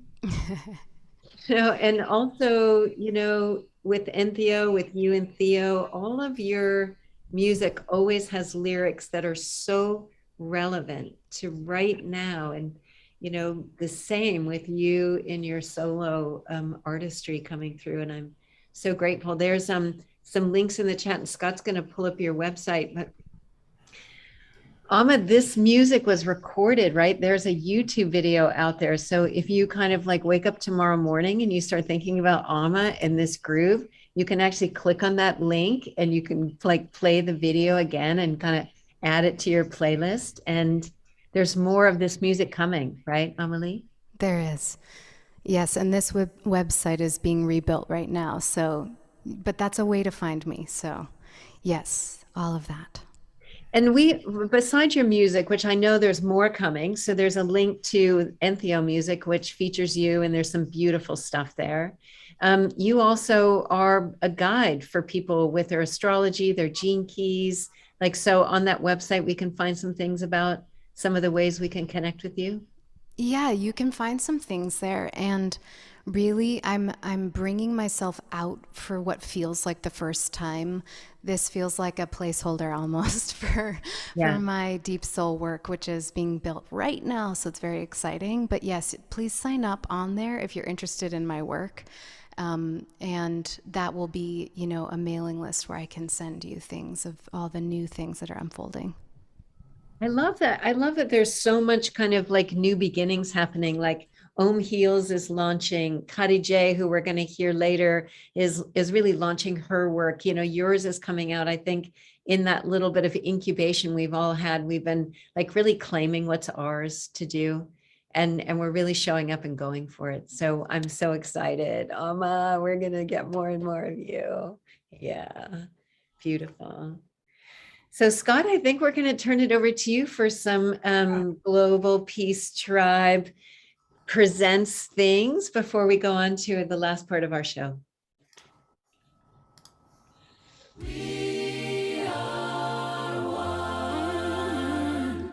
We are one. We are one. Oh, yeah, yeah. Oh, yeah, yeah. Oh, oh, oh, oh. We are one. One love. We are one. One love. We are one love. Yeah, yeah. One love. One love. Check 1, 2, 1, 2, check. One love. One love. One love. One love. One love. Aren't we experiencing that incredible one love? Paulette and Teresa, Shakti, Durga, Daniel, Amelie, Grace. Each and every one of you are just such beautiful emanations of the one eternal beloved. Thank you so much. I always enjoy this part of the show because this is where I get to promote some of the amazing things that are happening that we want to make sure that everybody knows about.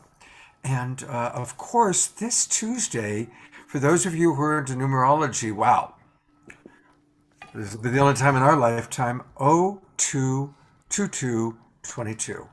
And so that's going to be pretty special. And there are actually several events going on. The first one is going to be a special concert for peace with James Twyman. And it's being carried by Unify. And I want to acknowledge a lot of you right now are watching us on Unify. We're really grateful to our friends at Unify for getting so many of our programs out. They carry all of my shows. I'm really grateful for that. And so 9 o'clock Pacific time, 12 noon, a concert for peace and a meditation for peace. And I actually, I've known James for decades, to be honest. And I did a pre-record video with him on Friday, yesterday. And I'm going to play that for you tonight in our after show. We're going to have a little after show. We might even have one or two of our guests that are here tonight joining us. I'll definitely be there to play the pre-record with James, and we'll learn more about that. Then there's another event happening, and if Christy Michaels is with us for the after show, I'll have her come on and talk about it. But it's the Gospel of Mary Magdalene event.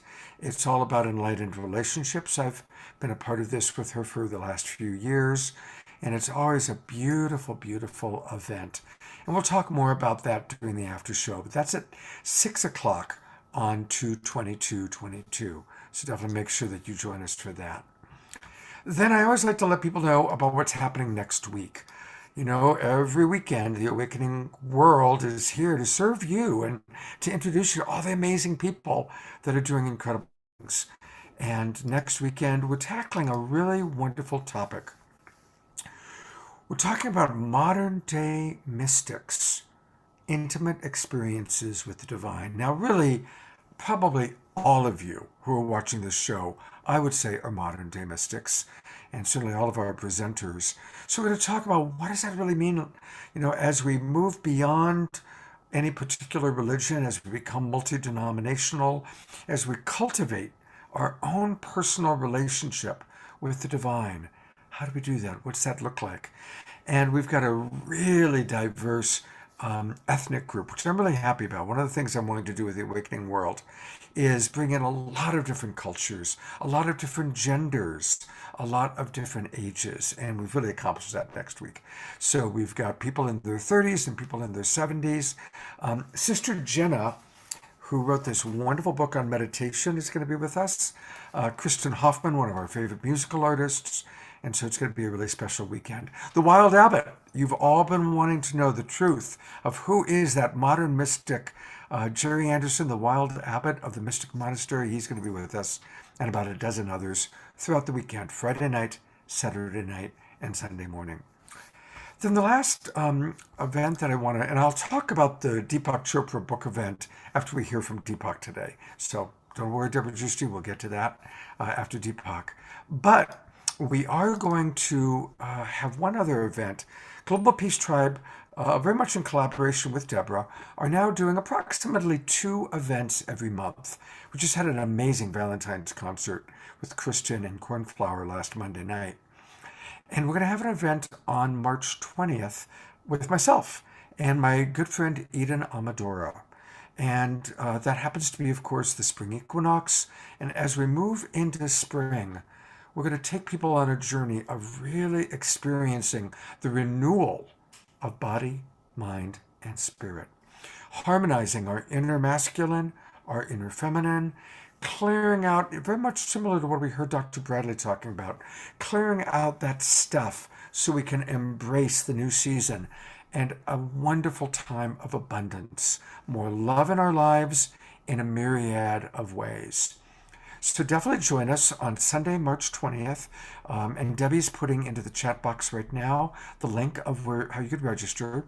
And if you register right away, we're going to send you not 1, not 2, but 3 gifts. They are pre-recorded videos from Eden and myself that'll take you into some really beautiful places.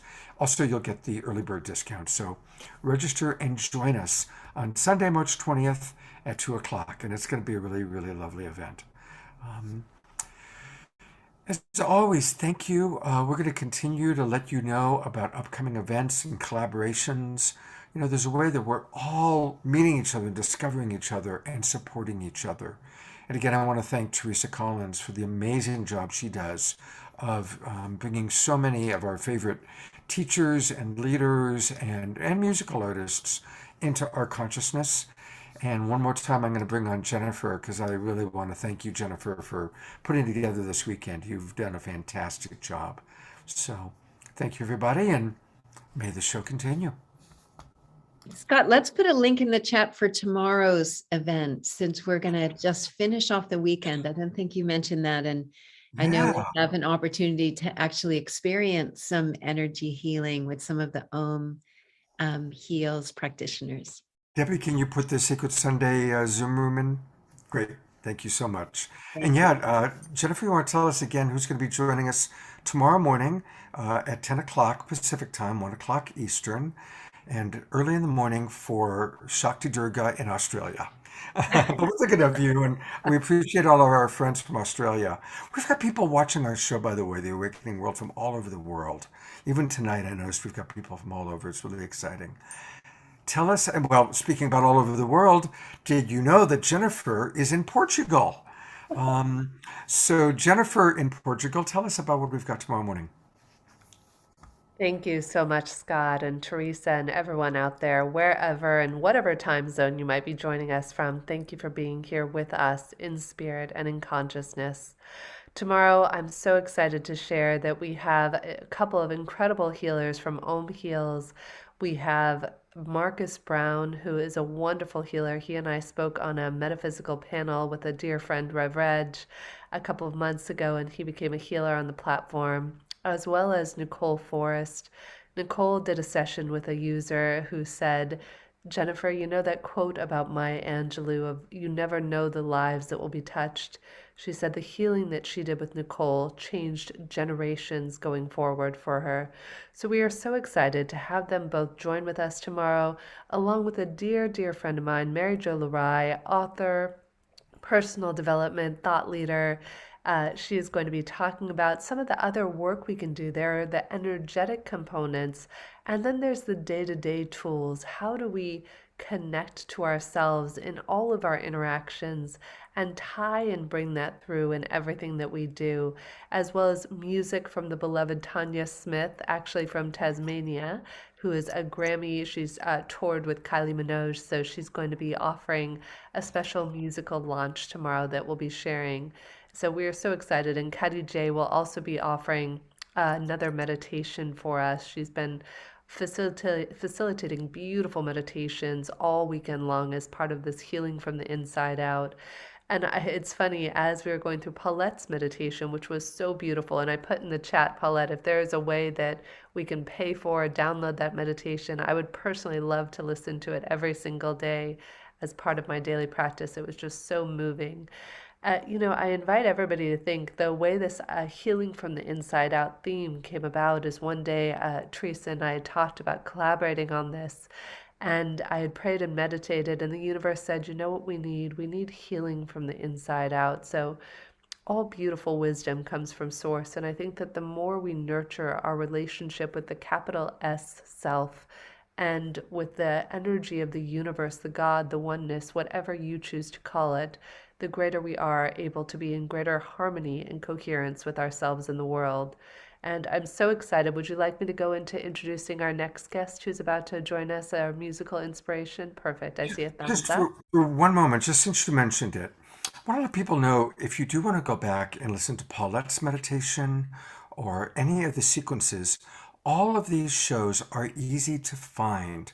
You can find them on Facebook, on my profile page. You're going to Love Coach Academy page, or most of all, go to our YouTube channel, the Global Peace Tribe YouTube channel, and we'll put that link in.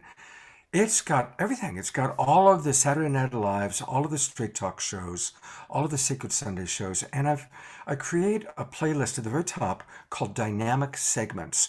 So you'll hear the best of Reverend Michael Beckwith and Marianne Williamson, and I'll definitely edit Paulette's beautiful meditation and Khadijih's beautiful meditation as well. So go to the Global Peace Tribe YouTube channel.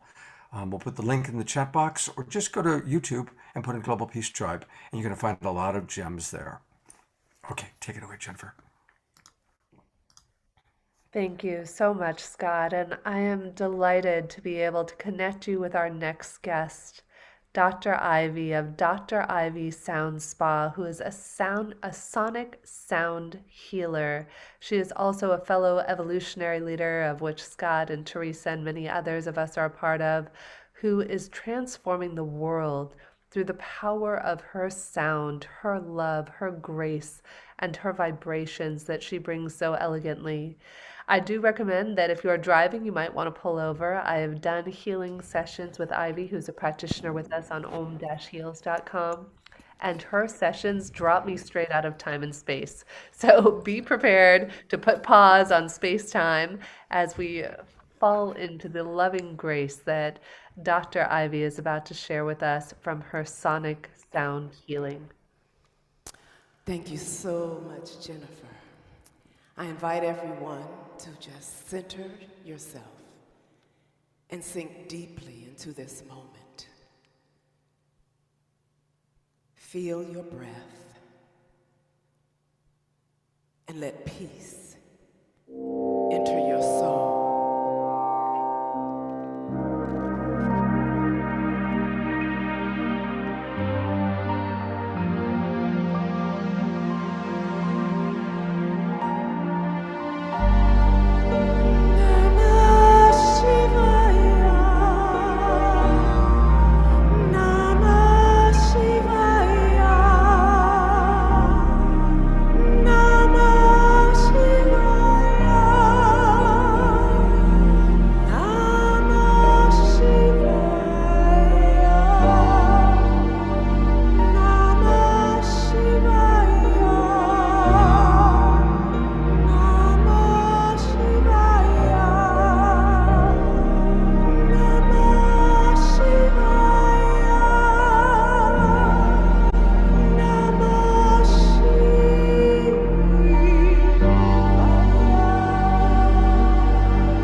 bolo, dire bolo, mita bolo.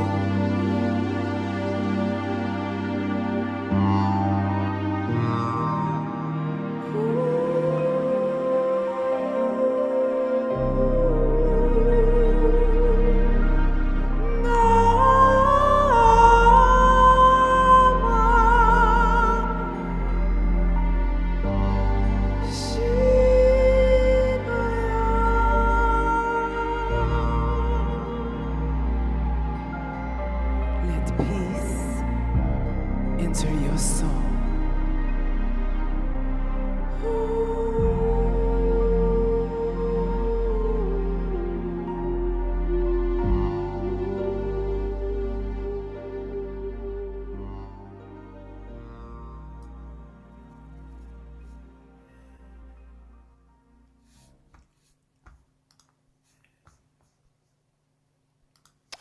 Shanti. Shanti.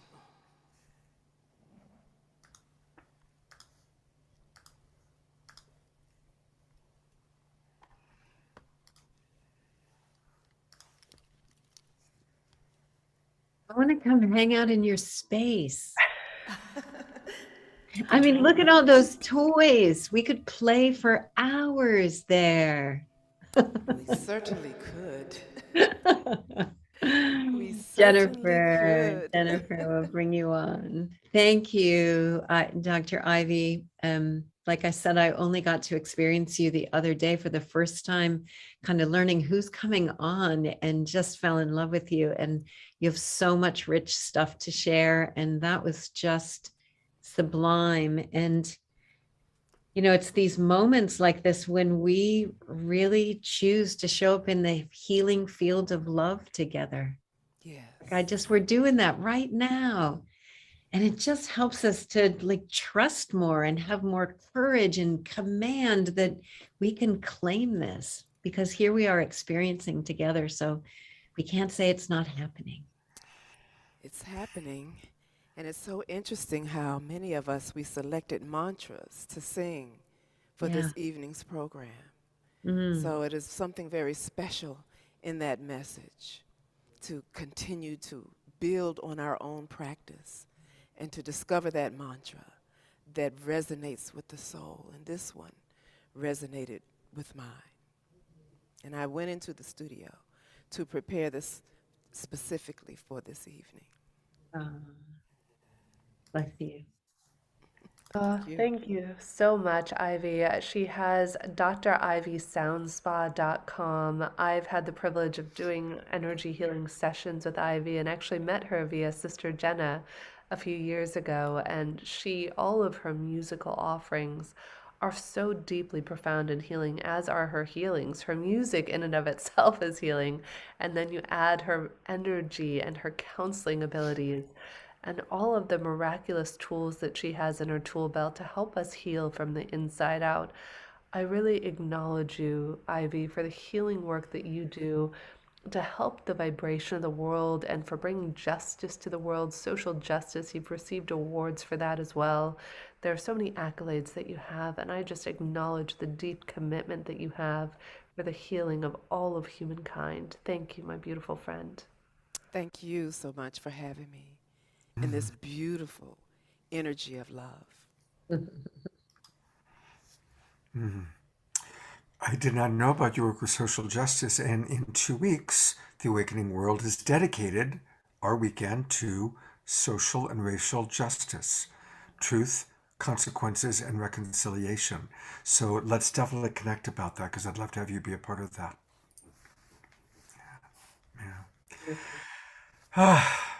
It's such an abundance of amazing souls and beings. Really, really special. Very, very special. Well, speaking of amazing souls and beings, we get to hear from Deepak Chopra. And I really don't think he needs an introduction. I think almost all of us have read many of his books. We've seen him many, many times. And we were really grateful that Deepak was willing to share with us his thoughts about healing from the inside out. So I've got actually two different pre-recorded segments that I did with him. And the first one was when I asked him his thoughts about healing from the inside out. Let's see what he had to say.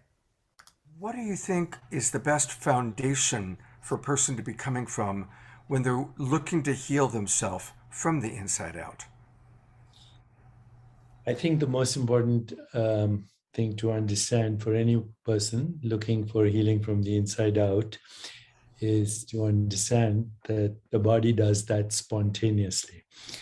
The body has an intricate mechanism for self-regulation. So does the mind. So when the mind and the body and the spirit are integrated as a unified activity for self-regulation, that's healing. And the only thing we do wrong is interfere with what's happening all the time. When I was in medical school, for example, the first two lessons are inflammation and homeostasis. Inflammation is the body's response to injury, and it's a healing response. If it goes out of whack, then disease occurs. Now we know that inappropriate inflammation as a result of sympathetic overdrive is actually the number one cause of all chronic illness. Only less than 5% of disease-related gene mutations are fully penetrant. The rest are interference with spontaneous healing, or what we call homeostasis. Lack of sleep, stress, lack of mind-body coordination, lack of movement, improper breathing, fractured relationships, things like depression, guilt, shame, anxiety, fear, hostility, all interfere with the healing response. If you leave everything alone, don't do anything, just get good sleep every day, have healthy emotions, do a little bit of exercise, moderate, 10,000 steps a day, practice mind-body coordination and vagal stimulation through either controlled breathing, pranayama, yoga asanas, or any martial arts or tai chi, qigong, anything that stimulates the vagus nerve. And if you practice any form of meditation that takes you to the source of thought, healing is spontaneous. The word healing comes from the word wholeness, health, wholeness, holy, all mean the same thing. Healing is a return to the memory of wholeness, and what interferes with it is our behavior, which interferes with homeostasis and therefore exaggerated inflammation. That's it. So I have 7 pillars of healing. Number 1, restful sleep. Number 2, restful alertness through meditative practices. Number 3, mind-body coordination. Number 4, exercise, but moderate, not excess. Number 5, emotional resiliency, emotional intelligence, nonviolent communication. Number 6, balancing of biological circadian rhythms. And number 7, spiritual practices for self-awareness. That's it. Beautiful.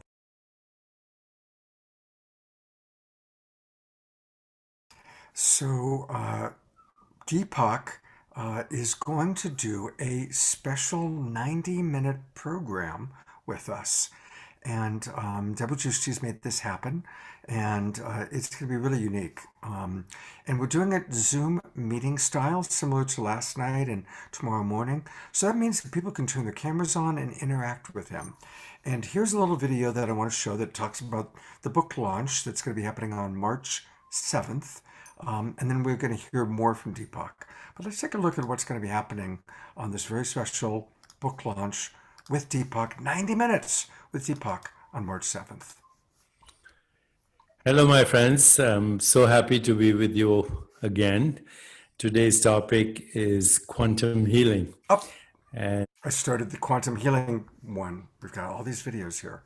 Let me pull up the book launch instead. Here we go.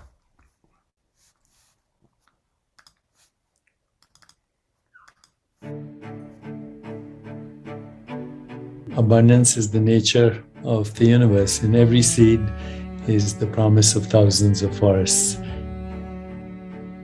Global Peace Tribe is going live with New York Times best-selling author Deepak Chopra on Monday, March 7th, 2022. The book was inspired by a quote from Bob Marley, which said, some people are so poor, all they have is money. I decided to write a book based on that quote. Abundance in all its forms includes security and safety. It includes sensual and sensory delight. It includes the progressive realization of worthy goals. It includes the ability to have love and compassion. It includes creative expression, insight, intuition, imagination, higher consciousness, and ultimately it includes transcendence. If you understand those principles, which in the Eastern wisdom tradition are the 7 chakras, which are centers of awareness, and if you learn to activate those centers of awareness, you can have all the abundance in your life that you want at every level, not just money. Dr. Chopra will offer his vibrant wisdom and summarize valuable keys to success for manifesting wealth on all levels. He'll also lead us in a guided meditation, and he'll answer your questions. Registration for this event includes admission, your copy of the book, and also a replay of the book launch live recording. If you're not experiencing abundance, you've confused net worth with self-worth. If you have real self-worth, your net worth will be a byproduct of it. Don't miss this chance for a close personal experience with Deepak Chopra on Monday, March 7th, 5:30 p.m. Pacific Standard Time. Register at deepaksbooklaunch.com or at our main website, globalpeacetribe.com. And remember to tell your friends. You won't want to miss this very special gathering. Thank you so much for asking me to join this conversation. Very grateful to you. So there you have it. Definitely join us. For those of you in the Zoom room, she's Debbie, the wonderful Debbie Johnston, is putting the links of where you can register. And again, it's on March 7th, and it's a chance for you to ask personal questions from Deepak. So please do join us. Okay, now I'm going to show the video of Deepak talking about quantum healing, which of course is so dynamic. So here we go. Let's see what he has to say. And I believe there are a lot of luminaries participating, so very happy that quantum healing has become mainstream. So before I say anything, I should just mention that I originally used this word in 1988. I originally coined the expression quantum healing with this book that I wrote in 1988. And it was vilified. It was criticized by mainstream, and I was attacked by many people for using this phrase, quantum healing. Since then, Dr. Amit Goswami has used this phrase. Dr. Amit Goswami is a physicist, and now many years later, 1988, so it's 2022, so we can say 30 years later, quantum healing has been reissued with an introduction by Dr. Rudy Tanzi, who is a geneticist at Harvard and a neuroscientist. With all the knowledge that we have today about epigenetics, I think we can say quantum healing has become mainstream. But most people don't actually understand that the phrase quantum healing is used metaphorically, as is everything that we do in science. Scientific explanations are models for experienced reality. And experienced reality comes only in the form of sensations, perceptions, images, feelings, and thoughts. Once again, every experience you have is either a sensation or a perception or an image or a feeling or a thought. And of course, these have their source in pure consciousness. So if we understand consciousness as the ontological primitive, then we realize that everything that we call a physical entity is actually a phenomenon. Everything that you call a physical entity is a phenomenon. So my body looks physical, but it's a phenomenon. It's an intermittent stream of sensations, images, feelings, and thoughts. That's all it is. And it is not a constant entity. So everyone's body begins as a fertilized ovum, and then it becomes a zygote, and then an embryo, and then an infant, and then a baby, and a toddler, and on, you know, baby, infant, toddler, teenager, adult, and gets older, and then finally dies. So where is the body here? Which body do you have? If you say, I have a body, then which one? The body is an activity. It's a verb. It's not a noun. And the experience of the body is an intermittent stream of sensations, images, feelings, thoughts, period. Okay. What about the mind? The mind is also an intermittent stream of thoughts and emotions. So we say, do you have a fixed mind? Obviously not. The mind has been defined as an embodied and relational process that regulates the flow of energy and information in the body, but the body itself is also both embodied and relational. We don't have a fixed body. Okay, every time you look at a body, it's like taking a selfie and forgetting the self. Literally, also, when you define somebody's personality, it's like taking a selfie of their mind and calling it the self. The self is much more than mind and body. It's the source of all experience. And body and mind are one unit. So just like wave and particle are one unit, mass and energy are one unit, space and time are one entity. So is body and mind, but it's an entity that's a phenomenon, even though it appears as a form.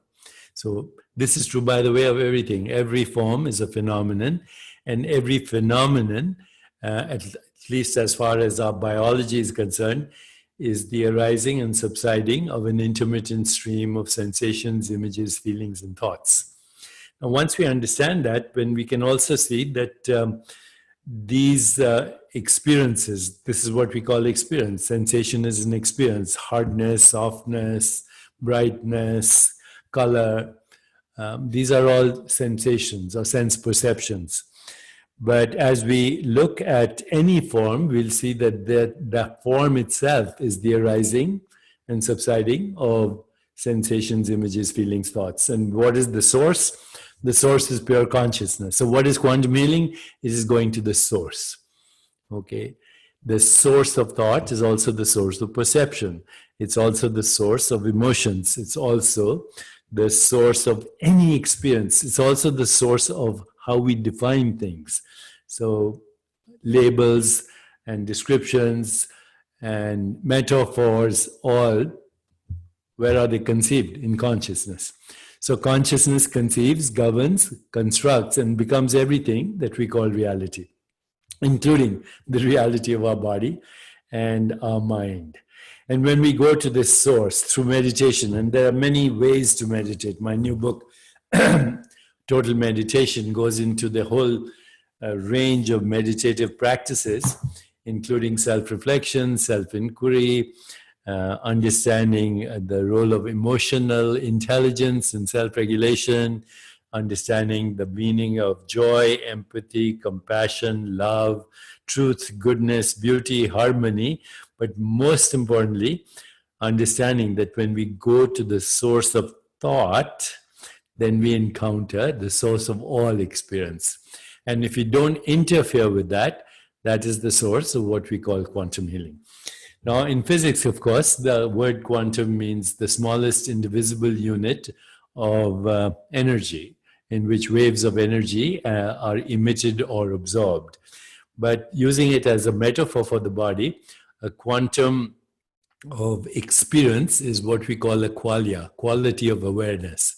So colors, shapes, forms are all qualia, as are tastes and smells and textures and sounds, but also emotions, thoughts, feelings, and even imagination. They're all qualia. Qualia means qualities of awareness, which means awareness, pure consciousness, modifying itself as those experiences. By modifying our experiences in the direction of truth, goodness, beauty, harmony, love, compassion, joy, equanimity, but most importantly, through transcendence of all experience. So experience can be perception of the world, it can be interoception, knowing what's happening inside the body, but it can also be emotions or feelings and thoughts, and all these are entangled with each other, and they're all modified forms of pure consciousness. So what is pure consciousness? Pure consciousness has the following characteristics. Number one, it's a field of infinite possibilities. Number two, it's a field of non-local correlation, which means everything is correlated with everything else. Today, we also call that entanglement, synchronicity, superposition, but basically everything is inseparably one with everything else. And number three, pure consciousness is unpredictable. We can't say what our next thought will be or our next experience will be. Number four, pure consciousness is infinitely creative because it is unpredictable. Direct correlation between unpredictability and creativity. And finally, it's the source of attention and intention. So once we understand these are the qualities of pure consciousness, we can modify pure consciousness into any experience through a combination of sensations, images, feelings, thoughts, perceptions. The key is transcendence, going beyond thought, going beyond the secret passages, the dark alleys, the ghost-filled attics of the mind, and going to the source of all experience, and then abiding there with a subtle intention. In yogic traditions, this is called dharana. Dharana means focused awareness, focused attention. Dhyan, which means meditation, and samadhi, which means transcendence. This is the key. If we can do that, and this also has a Sanskrit word for it, it's called sankalpa. Sankalpa means subtle intention. So unlike the Western ontological frameworks that we have about reality, where the ontological primitive of the universe is matter, we in the Eastern wisdom traditions say that matter is just a convenient metaphor for modified forms of consciousness. And the key to healing is actually getting to the source. That includes social and emotional intelligence, that includes withdrawal of the senses, that includes controlled breathing, that includes mind-body coordination through yogasanas, but it also includes interoception, which is withdrawal of the senses. And then dharana, dhyan, samadhi. These are the 8 limbs of practice that get us to the source of all experience. In that source of all experience is least entropy. And there is homeostasis. Homeostasis means self-regulation, which means hormones are being self-regulated, immune function is being self-regulated, everything, body temperature is being regulated. So if you want to use a simple word for quantum healing, it would be the return to the memory of wholeness, or return to homeostasis, or return to source, or return to the presence of being. Now, of course, there are a lot of nuances, and I outlined them in my books on meditation, which include understanding the whole totality of awareness, awareness of 5 senses, awareness of the body, awareness of the interior of the body, awareness of mental space, awareness of the web of relationship, awareness of the ecosystem, which we call the biosphere, of which we are an expression, and ultimately awareness of awareness. And when we get to that, then we are holy, we are whole, and we are healed. And that healing is ultimate healing. It means we find freedom in our inner being and understand that our inner being, our true self, is independent of all experience. It's independent of anything that we can call a perception or a sensation or an image or a thought. And in that freedom is wholeness, self-regulation, the return of the memory of who we really are. The word whole, the word healing, and the word whole, healing, whole, are the same. When we return to presence, to source, we are holy and we are healed. And at that moment, there is transcendence. We experience our true nature as beyond space, time, and causality. We also experience the emergence of Platonic values like truth, goodness, harmony, and we lose the fear of death because the true self is not subject to birth and death. The true self is formless, and being formless, it is infinite and is constantly modifying itself into finite experiences. But as long as we are aware that every finite experience has a source in the infinite, and that infinite source of being is actually the true self beyond our ego mind, beyond our socially constructed identity as an ego body mind squeezed into the volume of a body or the span of a lifetime. When we go beyond that, we are healed. That's what quantum healing is. So all the best, my friends. Join this whole movement of understanding that the physical body is actually a projection of the subtle body, and the subtle body is a projection of the causal body, and the causal body itself is the projection of infinite, formless, unbounded, eternal, timeless being, which is our inner self. Thank you, and God bless. Well, thank you, Deepak. I mean, is that deep enough? Right? I mean, it's like very deep, very deep. And I really loved how similar some of what he was saying was to what Dr. Bradley was talking about. So for anybody who wants to kind of catch that and listen to it again, it will be in our dynamic segments playlist on the YouTube channel. And of course, on the entire show. This entire show will be on our YouTube channel. But really fascinating, these incredible, brilliant minds, absolute brilliant minds of Dr. Brad and Deepak and everybody we've heard. So, and speaking of brilliant minds, I'm going to turn over to Teresa to introduce Amelie in a moment. But I was talking to a mutual friend who said, have you had Amelie on your show yet? I said, yeah, she's actually going to be on this Saturday night. She goes, do you know she's a genius? She's a great musical artist, but did you know she's a genius? So we have the genius of Deepak, the genius of Dr. Brad, and we're about to have the genius of Amelie. I'll bring her on. And anything you want to add, Teresa? I did want to just say something about Deepak, you know, having that experience of listening to him. What a brilliant man, right? Like the pieces that he like laid down. I wished he would breathe in between each one of his sentences. Yeah. Because each one was so potent, and together they gave you a focus for your awareness. Like that's what he was providing, this awareness of ourselves as a quantum being. But I really wish that he would actually just breathe between each one. And what it does is it makes you saying, oh, I really want to go read his book, because then I can actually take those things in, right? You're absolutely right. In fact, I actually had our editors add 45 lower thirds on the first segment about insight, just because of that. It's like he rattles off so quickly this wisdom, right? Yeah. So I think you're right. I think that's why his book sells so well. Yeah. So let's love Deepak up. I mean, he has been consistent for so long, and he has a book launch.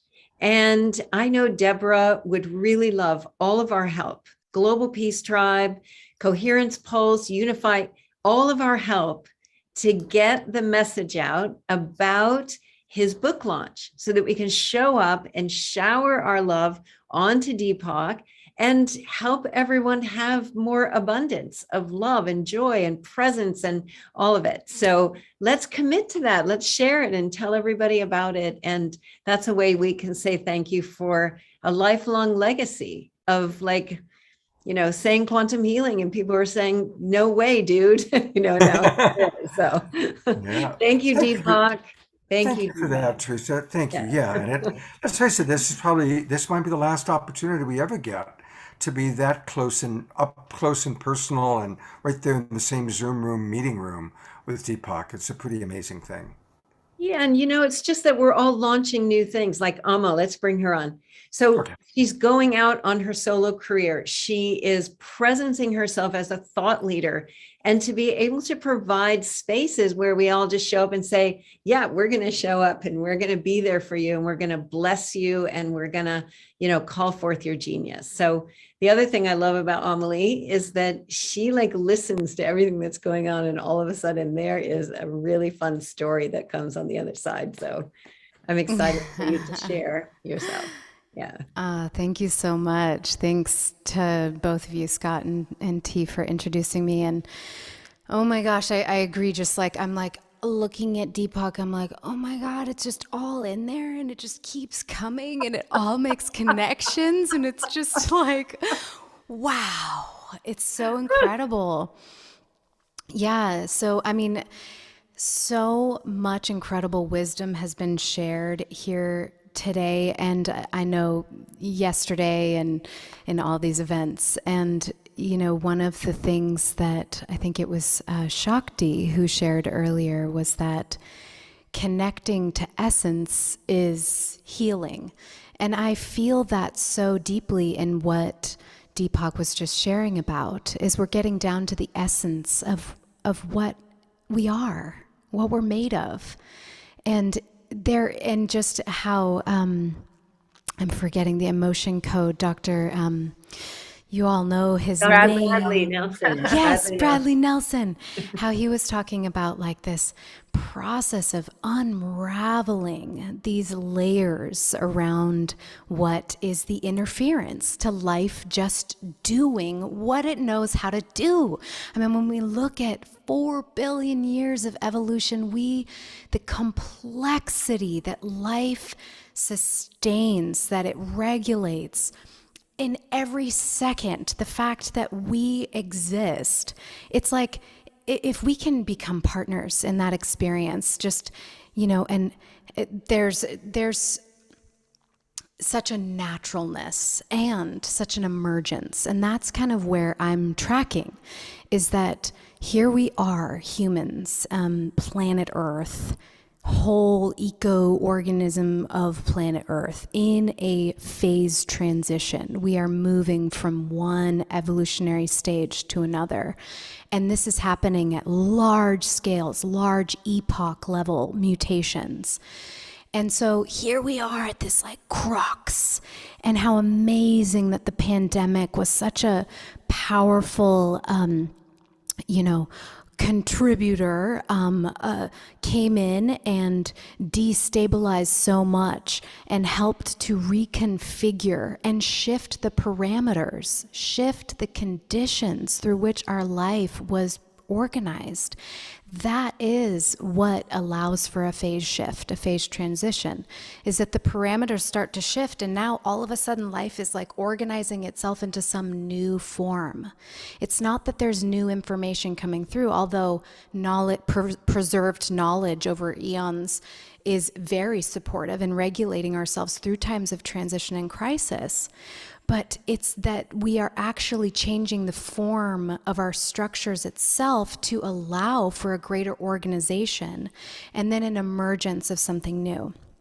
So I just want to bring in here how part of what I track, and when I think about becoming whole or healing from the inside, becoming whole from the inside, for me, it involves this deepening understanding of the self. That's my focus. I'm so interested in the psyche and understanding how the soul can come into greater integrity coordinated integrity, because it's not just ego. There's so much nuance, as Deepak was sharing, of the quality of so many different kinds of experiences that follow certain patterns. The Neo-Confucius Chinese philosophers talked about this as the Li, the underlying pattern that actually all Qi just follows the same patterns. So when we see ourselves as living systems, when we understand the world as, myriad, so infinite nested living systems, all coordinating their efforts to become this complex, ordered, incredible body of creation and love, then we start to see how, oh my gosh, our psyche is made up of all these parts. And so for me, I think of the color palette, the wheel of the 12 colors around in the color wheel, or like the 12 notes in the Western music scale. It's like these certain tonalities that are essences of life. And we have been so distorted in our essences. They're either muddled and they get all caught up with each other. They're all vying for our attention to get their thing. It's like, no, red, but then it's like, whoa, red, I can't even understand your core. Like, what do you mean? And so what I think we're starting to evolve into is we're updating our operating system. We're becoming conductors, which I love that word conductor, because we conduct. When we conduct our experience, like T, when you were reflecting to Paulette, how she commands through her voice, when we conduct our energies, we conduct energy and we become creators. And so I work a lot with the parts of the psyche, like for instance, there's a part of me that wanted to plan every little word that I was going to say. And it's very into details and wants to write down quotes. And then there's a part of me that's like, whoa, open to the mystery of all the information that could possibly channel through unknowingly. And these two might want to take over and tell me the way that it should be. But if I can step back and transcend, like Deepak was just sharing about, transcend it, we're evolving to step out into a new place where we can actually, from a different vantage point, hold multiple truths, multiple energies at one time. And in that holding of these energies, that to me is emergence. That's the torque of evolution. So the last, I just like riff on. So I know I just have just a few minutes here, so I'm going to complete in touching into how at the basis of life itself has been understood to be this force of negentropy, negative entropy. It takes all things that are moving toward entropy, like death, and the counter force of inertia. And it's actually rubbing up against that and converting entropy into more life that furthers existence. So we are all converters of energy. We're energy transformers. We're really good at it. We would not exist the way we do if we weren't really good at that. And I think there's all this prima materia in our systems, like these emotional blockages and things that are just these places that if we can turn toward and make relations to these parts of ourselves, these bound patterns of energy and information that have been stuck in their own little story, we actually get to transform that into the thrust. So we're evolving our ability to evolve. And evolution is just coming up with more sophisticated ways of converting this entropy into the thrust of life itself. So, thank you. That was so fun, Amelie. It's so wonderful to feel that it's just time for you to really share your wisdom. I mean, you have been over the years. We've done lots of things where we've been able to experience the way that you authentically are inside of the psyche of life and really claiming it and moving through it and talking about it as you're doing it so you can help guide other people through it. It's just real. And, right now, because Amelie doesn't have her new website up with all the things, if you go there and you just sign up for her email list, that's like, down at the just do bottom. that one thing, right? Just do that one thing. Then as she releases new songs and she offers some courses that she's going to do and the things that she's ready to bring out, then we'll be able to get a notice of that and support it and participate in it. Yay. Right? And if you scroll Right. down to the very bottom of the website, there's a little like drop. You can just drop here. Thank you so much, T, and thank you to this beautiful community. Wow, what you've cultivated here is just, it's a treasure. Thank you. I love that line. You pretty much your closing line. We are evolving the ways that we can evolve. Mhm. Right on. Yeah. Yeah, beautiful. Well, this is a great segue into Khadijih, who also, like Amelie, has been offering her love into the community for a long time in different ways, and is really claiming her role in helping people find their way to meditation and across that bridge into a commitment to their own self-cultivation. And she's part of our cohort team in the Islands of Coherence. She offers so much to the community, and you'll be able to experience right now Khadijih just guiding us in a little meditation. And then Daniel's going to take us into some music. And I want to let everybody know that Khadijih's got some courses and some 7-day challenges and things that she's offering. Scott, maybe we bring that up first, because I'd love to go from her meditation into Daniel and not break that up, but right now share. This is someone who's offering 7-day challenge, a 22-day challenge. She does meditations once a week. She does a gratitude meditation every month. Just some beautiful, beautiful offerings. And there's a link there for you to go and see. And Khadijih, why don't you just say something about this now? And I'm happy for you. I'm super excited for you. I want to really support you to get out into the community that needs you.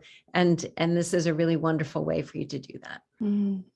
Thank you so much, Teresa. And thank you to everyone who's here this evening and listening to the recording, or on Facebook or wherever you're viewing this from.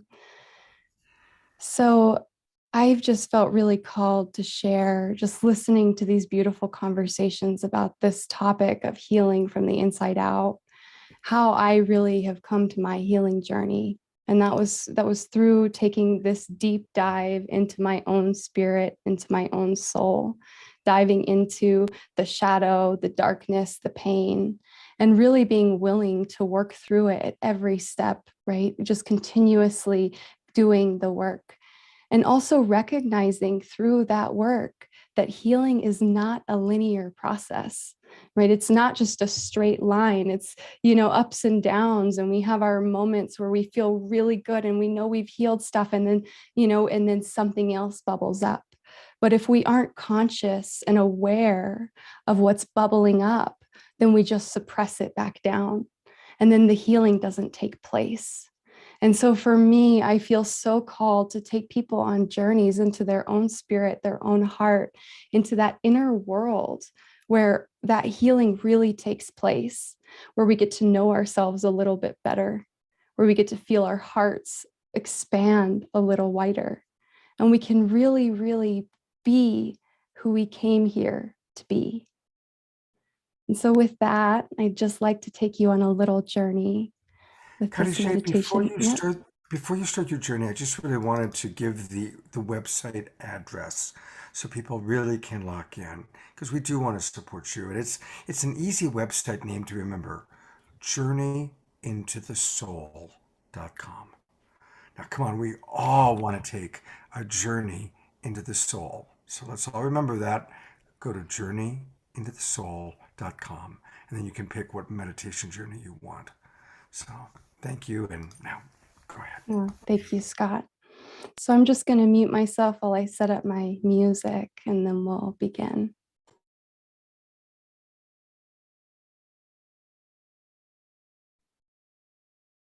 After Khadijih finishes the meditation, Daniel, feel free to just kind of come in with your music so that we can just use your music to just deepen that, and then we'll come back.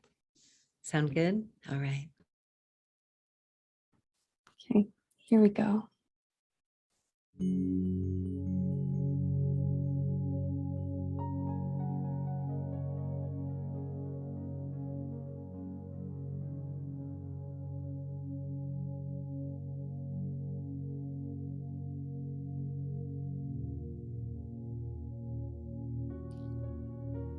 So at this time, I'd like to invite you to go ahead and become comfortable, either seated in your favorite position or laying down on a comfortable surface. And just gently allow your eyes to close and bring your awareness to your inner world, that space within the inner body. Gently allow your breath to become just a little deeper,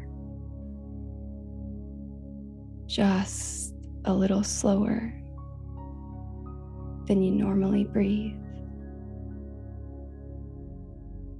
And really feel as this breath moves in and out of your body, bringing your body into a natural state of relaxation and comfort.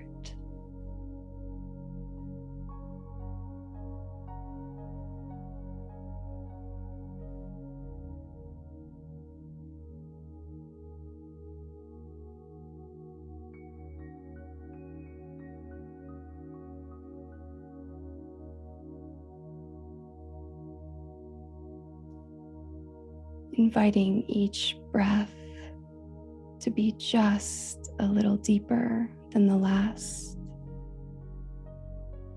And maybe even letting your exhale extend out just a little longer than the inhale. Letting the body relax and feeling at ease in this moment.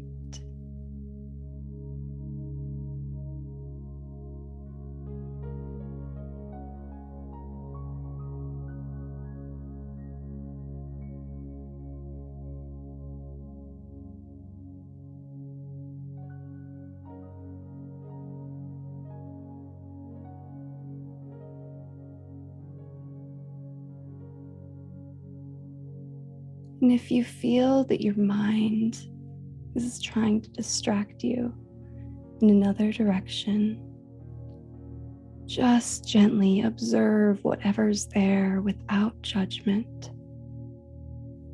And then bring your focus of awareness back to your breath, letting your attention settle on that space of deep breath in and out of the body.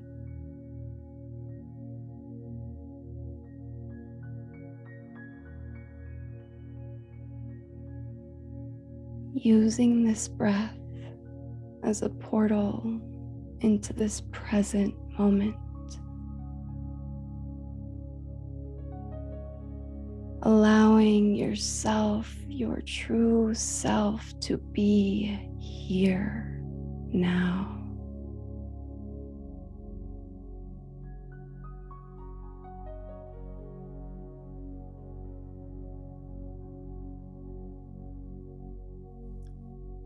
Not worrying about the past or the future, but just surrendering to the breath in this moment.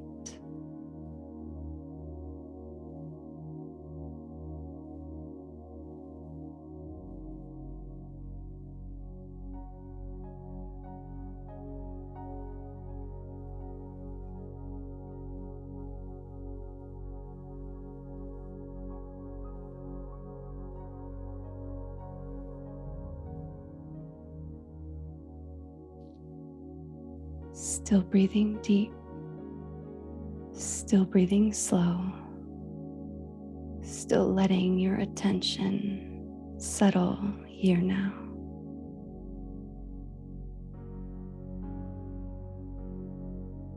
Feeling the body relax, feeling at ease and comforted in this space of peace and presence.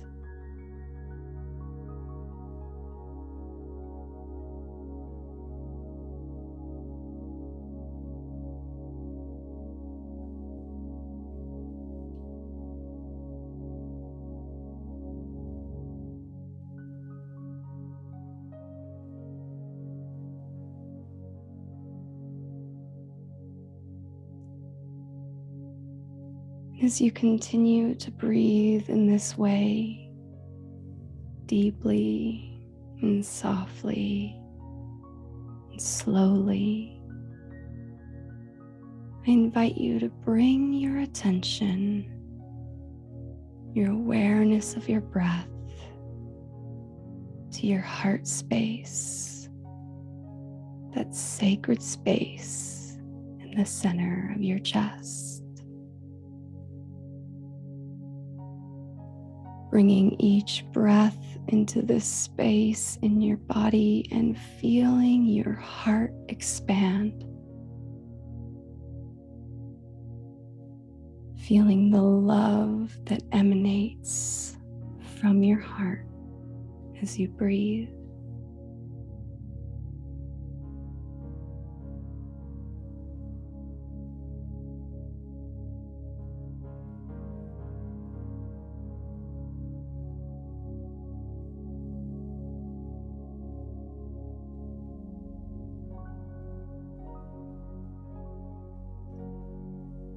Once more, not letting your mind or your body distract you in another direction, but just bringing total awareness to your breath and your heart. Breathing deep, breathing slow, feeling the expanse of your beautiful heart, feeling showered in the divine love that holds you now.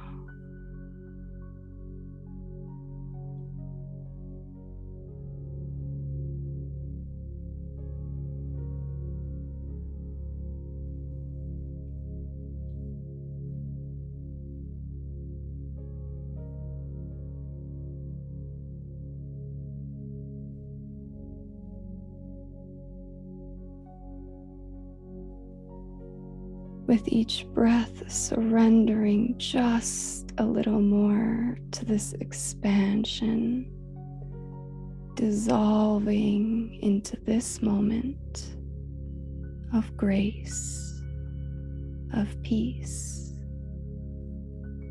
of divine love.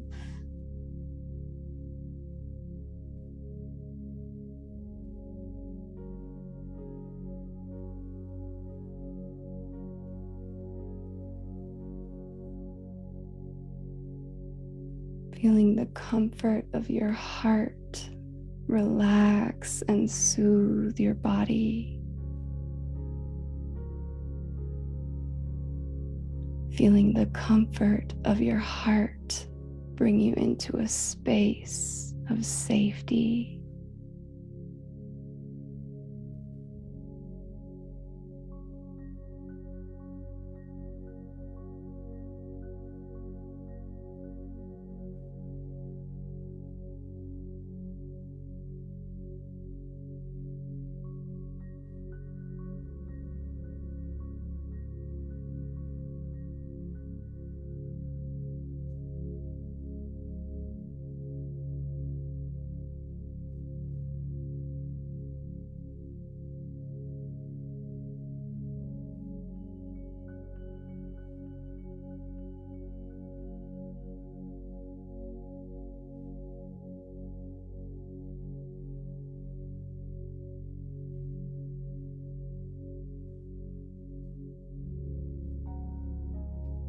Still breathing deep, still breathing slow, still breathing into your sacred heart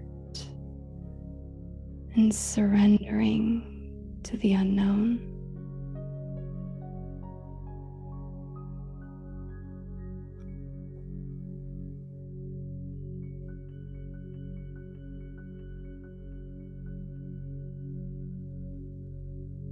Feeling held and at peace with this moment right here.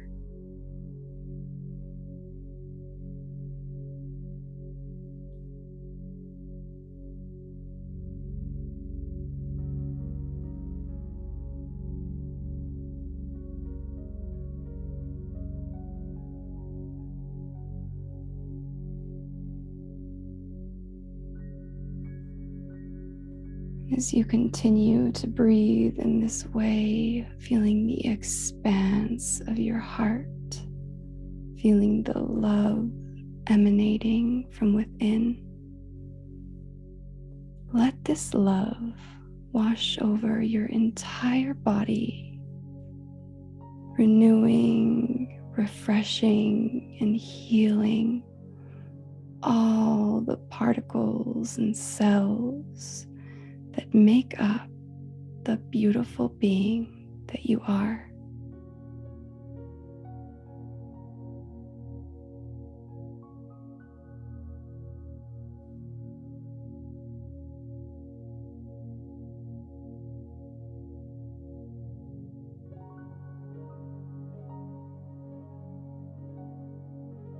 Relaxing just a little more.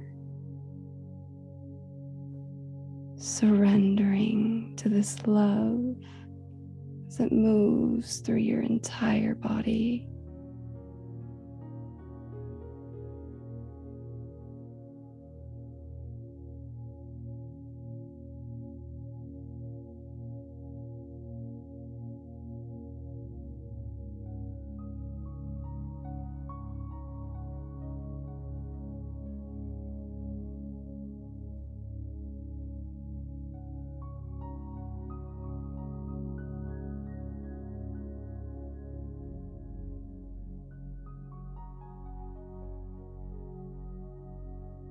Letting this love uplift you, refuel you, and help you feel loved, appreciated, and cared for in this moment, right now.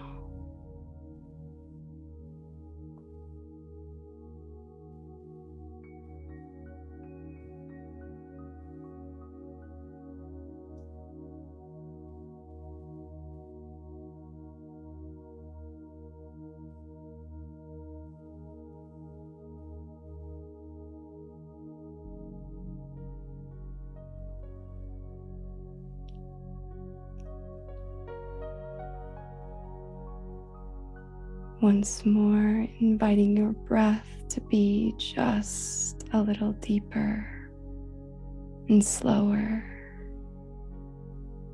feeling the expanse of your heart and the divine love coursing through your entire body.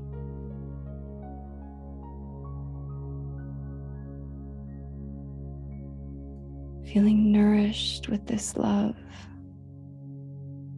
and safe in the arms of the divine.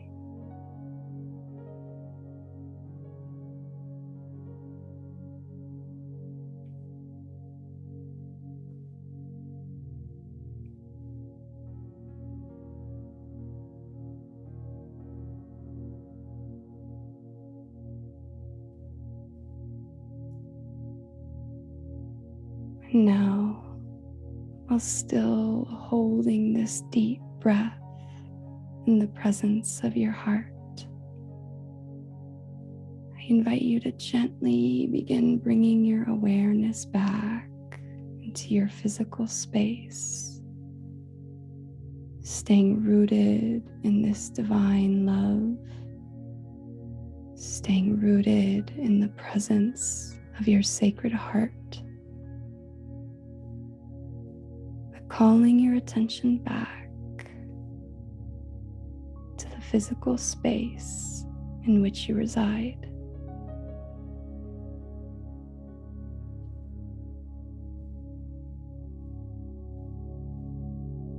Letting yourself stay in this relaxed and peaceful state as you bring your attention back.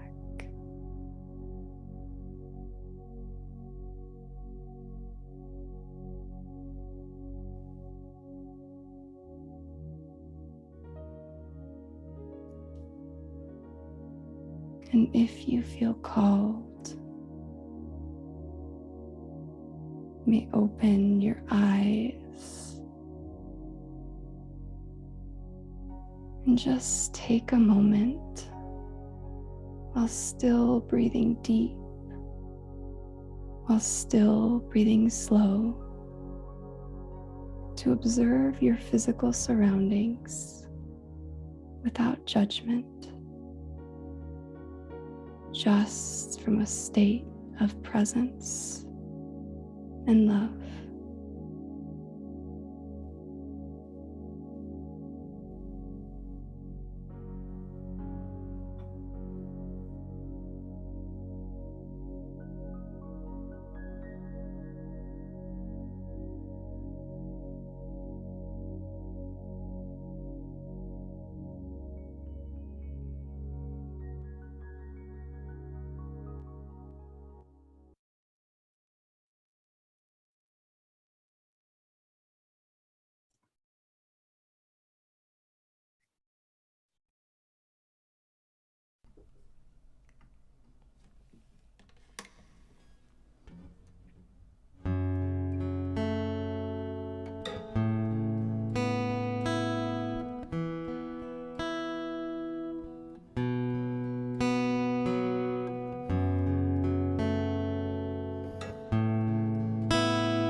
Devi Saraswati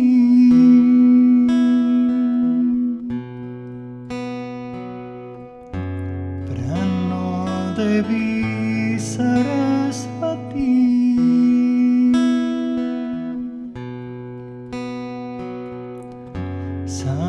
Saraswati Saraswati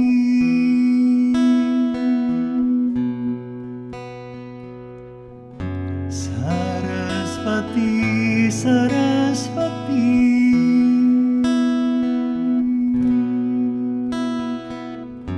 Prano Devi Saraswati, Vajivir Vajinivati, Dinamavitriyavatu, Bhaktavye Swaha. Devi Saraswati, Vajivir Vajinivati, Dinamavitriyavatu, Bhaktavye Swaha. Bhaktavye Swaha.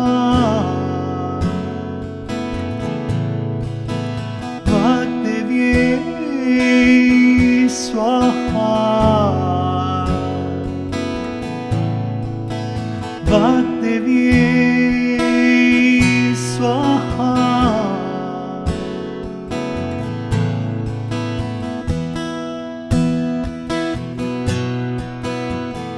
Prano Devi Saraswati, Vajivir Vajinivati, Dinamavitriyavatu, Bhaktavye Swaha. Prano Devi Saraswati, Vajivir Vajinivati, Dinamavitriyavatu, Bhaktavye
It was just the perfect combination of Khadijih and your beautiful meditation, and Daniel coming in with your beautiful music. Like, what a lovely way to kind of draw everything that we all experience together into that just juicy place. And I'd love to, if we could bring up Khadijih's website one more time. And actually, I would love for you to take a minute, Khadijih, and share these offerings that you have been putting a lot of love into so people know how to connect with you.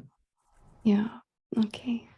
I just actually want to thank everyone for being here, because there's something so powerful about the energy of meditating in a group and being together in that space of coherence and love.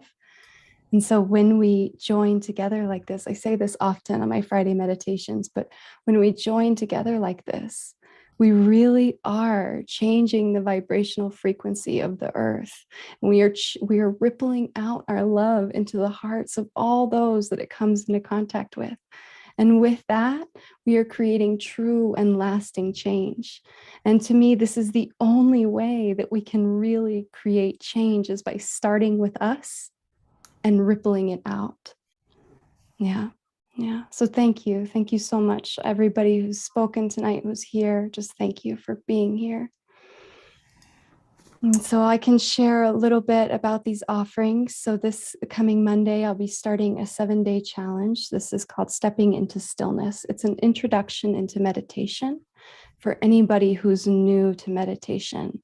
But at the same time, it's an opportunity for those who have been practicing for a while to return to those simple practices of the breath, of focusing on the heart, of our inner awareness in our body, right? So, and also for those who have been meditating for a while, it's an opportunity to help hold that space for those who maybe are a little more uncomfortable or a little afraid of meditating for the first time.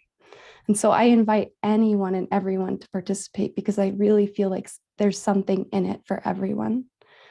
It is a 7-day challenge, and there's, along with the live meditation each day, there will be a daily practice and an affirmation that comes along with that. And then on the 7th of March, I'll actually be starting something that I'm calling the Journey Within. It's a deep dive into your inner world. And this has been in creation for some time. I think I started talking to Teresa about it a year ago, and I'm finally ready to bring it out and birth it into the world. And so I'm just, this is going to be a 22-day, very intense journey into your own inner body, into yourself, into your psyche, into that subconscious mind, to really kind of uncover the blocks and the things that maybe are holding you back, holding us, it's really for all of us, holding us all back from living that life we want to live. And this is really for those that are ready to really go very deep and that are willing to spend the time on the processes that are going to be engaged throughout the whole 22 days. Along with the daily meditation and affirmations and practices, once a week, there will be a live mentoring session where we'll get together and you'll have an opportunity to ask questions. We'll have discussion and dialogue and really just help take you even deeper on your journey. Yeah. Thank you. Thank you. We're celebrating what you're birthing into the world. And Daniel, your music was sublime tonight. I'm so glad that you introduced us to Daniel, Scott, and your beautiful music, and love to hear how we can support you and stay connected to you. Thank you so much. Well, most of my music, it's available on Spotify, Apple Music, whichever streaming service you use. And I have a Bandcamp where most of the fans or people who would like to support my music can actually buy the songs. Nowadays, music mostly is streaming, so we don't get anything out of it. But I think it goes beyond monetary compensation. Anything that you can get in this world is, like we were talking here, this vibration that really connects us with the soul. And it's also a beautiful energy that goes and comes back as abundance, like Deepak Chopra was saying. This abundance has so many forms and ways to reach us. So I'm so glad to be here sharing with all of you, and this amazing meditation was a perfect setting for the music to happen. So thank you so much. Beautiful. Thank you, Daniel. Thank you so much, Khadijih.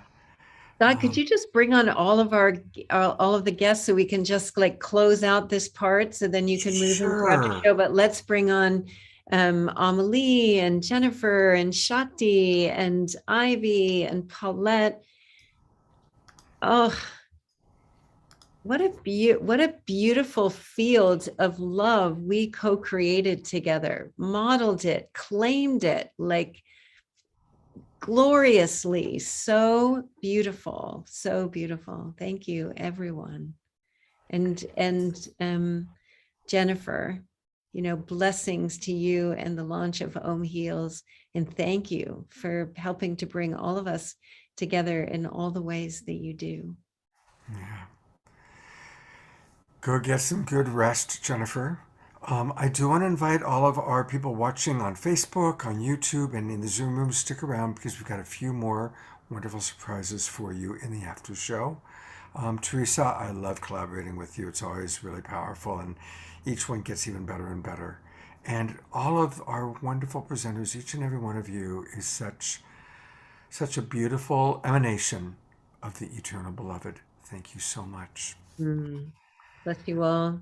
Bless you all in your healing from the inside out. And now we are going to begin what we call the after show.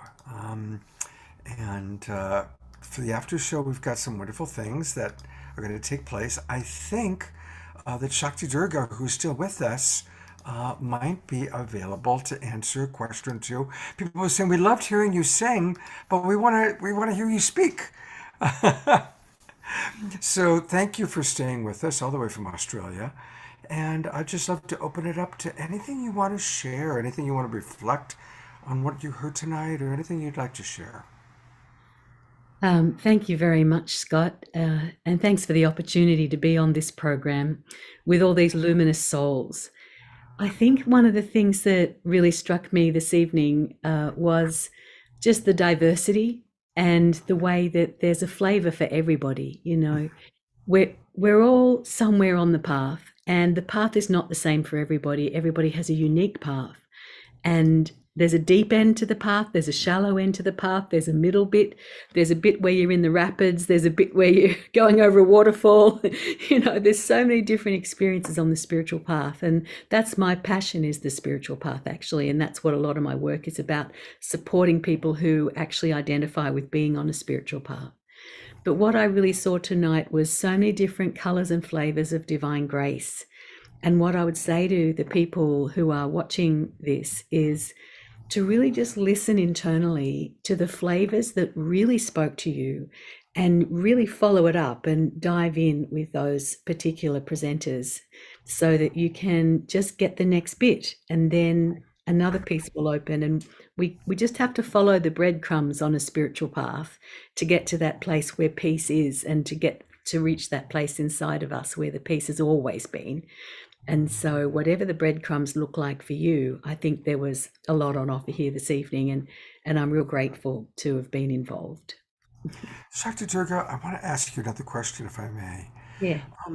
Because I want to acknowledge that, it's a love fest and most of us are really feeling, but I want to acknowledge anybody who's watching who's not feeling, they're not feeling that same level of inclusion.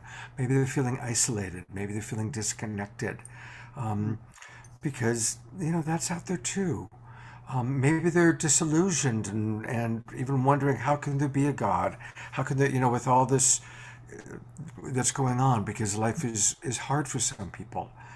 So what would be your message or your invitation to anybody who's in that particular state of consciousness or close to that?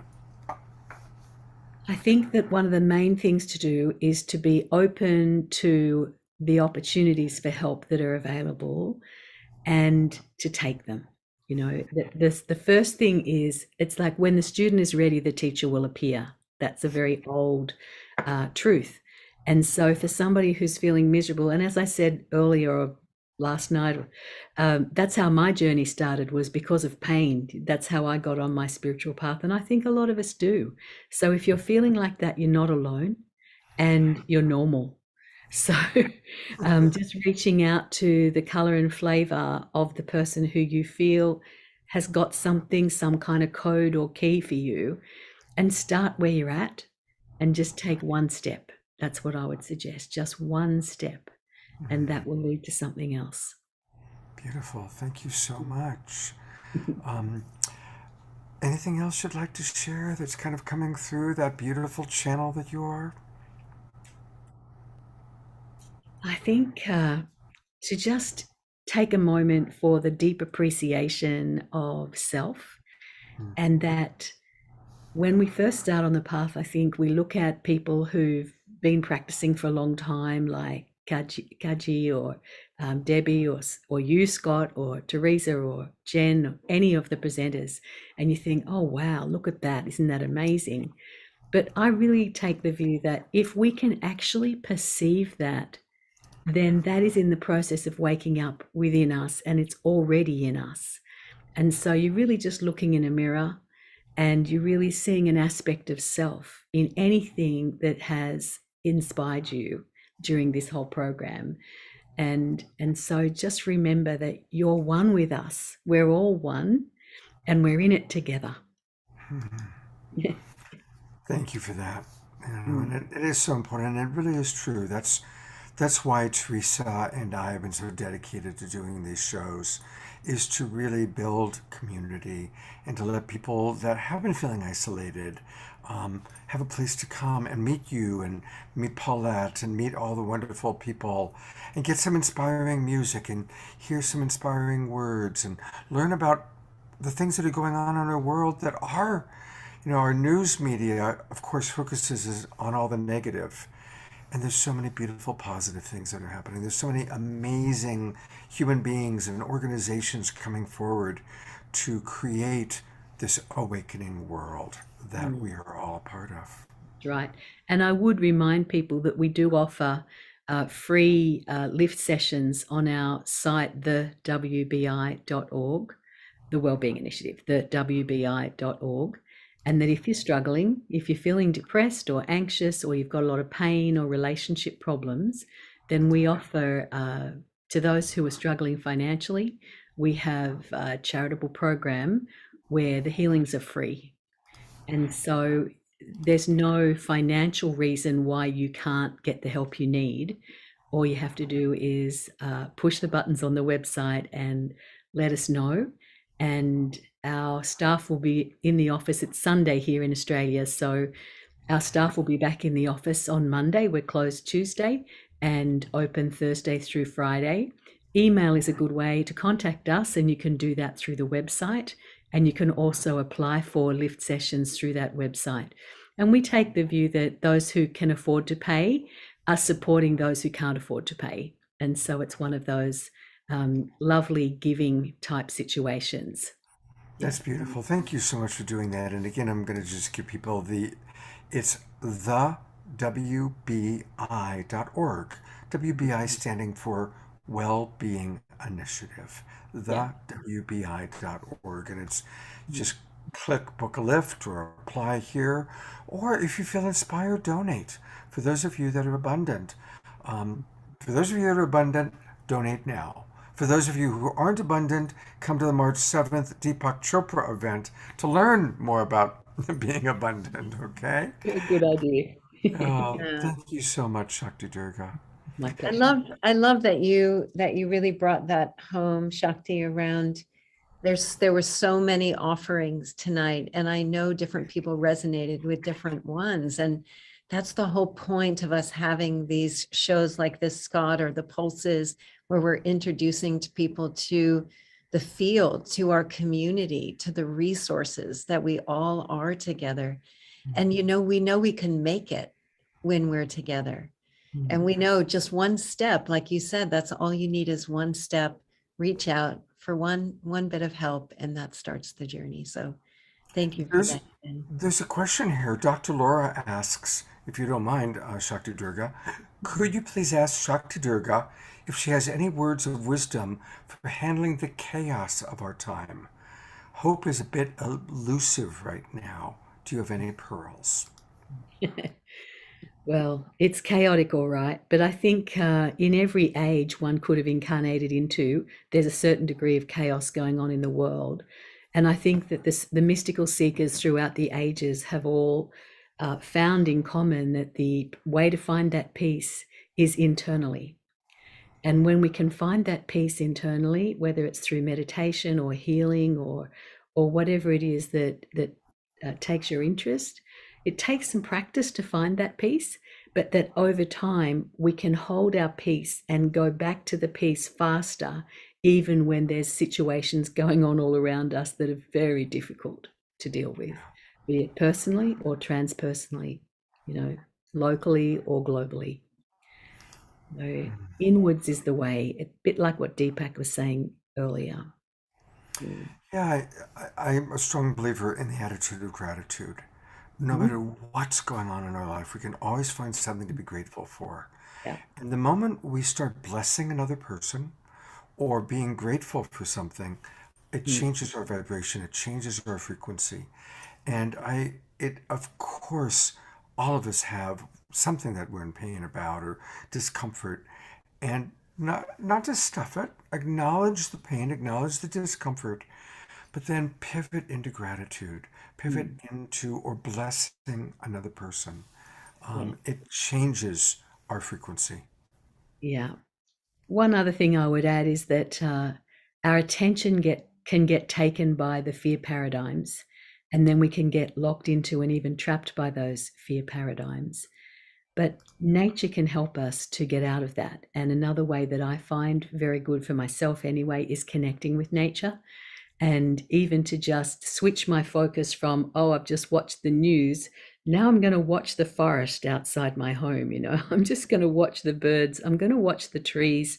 I'm just going to see what's happening in the reality in which I myself am living in this moment. And very often I find that very soothing and calming, and it's something any of us can do. That's great advice. I'm going to bring Khadijih on. Anything that she wants to add, and I also am going to put the spotlight for a moment, actually, on Debbie Johnston, who she's such a wonderful support person. She is the person who's been putting all the links for everybody into Facebook and our Zoom room. So let's all just take a minute to twinkle Debbie. Thank you so much, Debbie, for all the support that you give to the Global Peace Tribe. We love Thank you. you, Debbie. Thank you so much. With one hand, by the way, she broke her wrist, so she's doing it all with one hand. God bless her soul. That's her dedication. So That's why there's a few typos, but thank you for bearing with me. oh, thank you, Debbie. We love you so much. Khadijih, anything that you'd like to that stood out for you tonight, or that you'd like to reflect? Yeah, actually, I just was listening to Shakti Durga. I just really felt this overcoming sense to share about our body's reaction, right, to unhealed trauma, right, or unhealed past pains, right? And for me in my own healing journey, anytime I have anything going on with my body, like even this week, I've had something going on with my neck, and I know that has to do with my throat chakra and has to do with my fear of being vocal, of bringing my voice to the world, which goes from way, way, way back when I was a kid, and from not being accepted or not being heard or whatever the reasons were. And so now as I was coming into this weekend and I had this thing going on with my neck, I was like, oh, this is really big, because I'm going into a space where I'm going to use my voice in such a bigger capacity than I have, and so it makes sense that this is coming up. But the reason I'm sharing this is I could have very easily just been like, oh, that's just my neck, and made a bunch of excuses for it.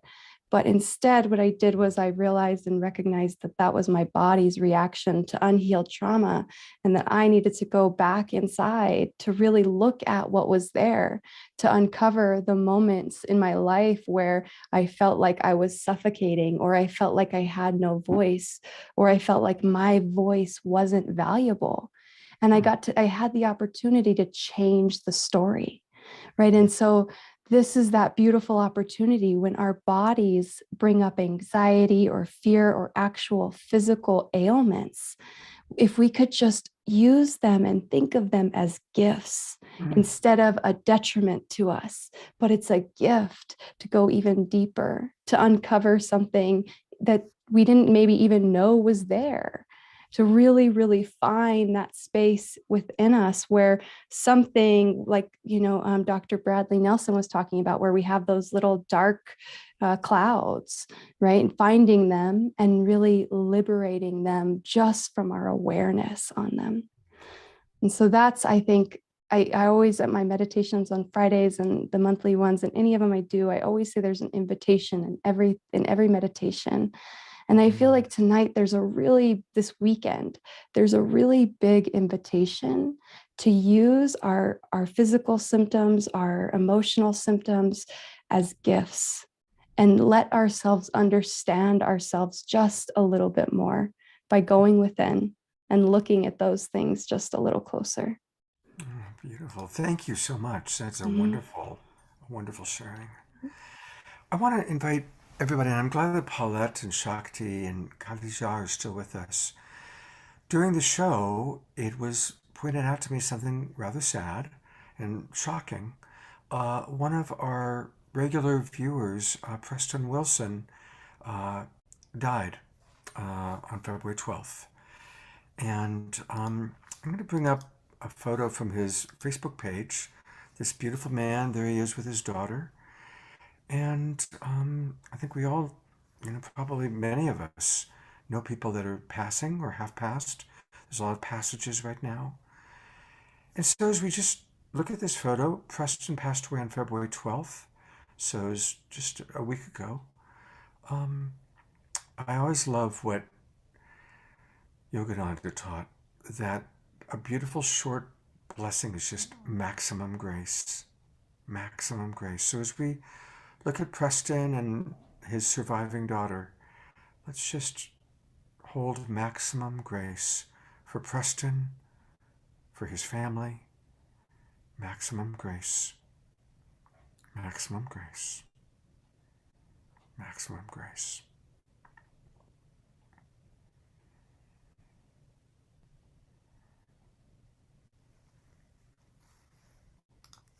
And I'm going to go ahead and just go into gallery view so you see some of our beautiful people that are here still. And let's just hold a moment of prayer. And anyone, we still have over 100 people on our Zoom room and a lot watching on Facebook. In this moment of prayer, in this moment of maximum grace, I welcome anyone who wants to put into this healing circle where we're all over the world, all the way to Australia and all the way East Coast and California. So as we build this bridge of love and light and maximum grace, inviting you to bring anyone into this circle that you want to pray for. Whether it's someone dealing with emotional, physical, spiritual challenges, maximum grace, maximum grace.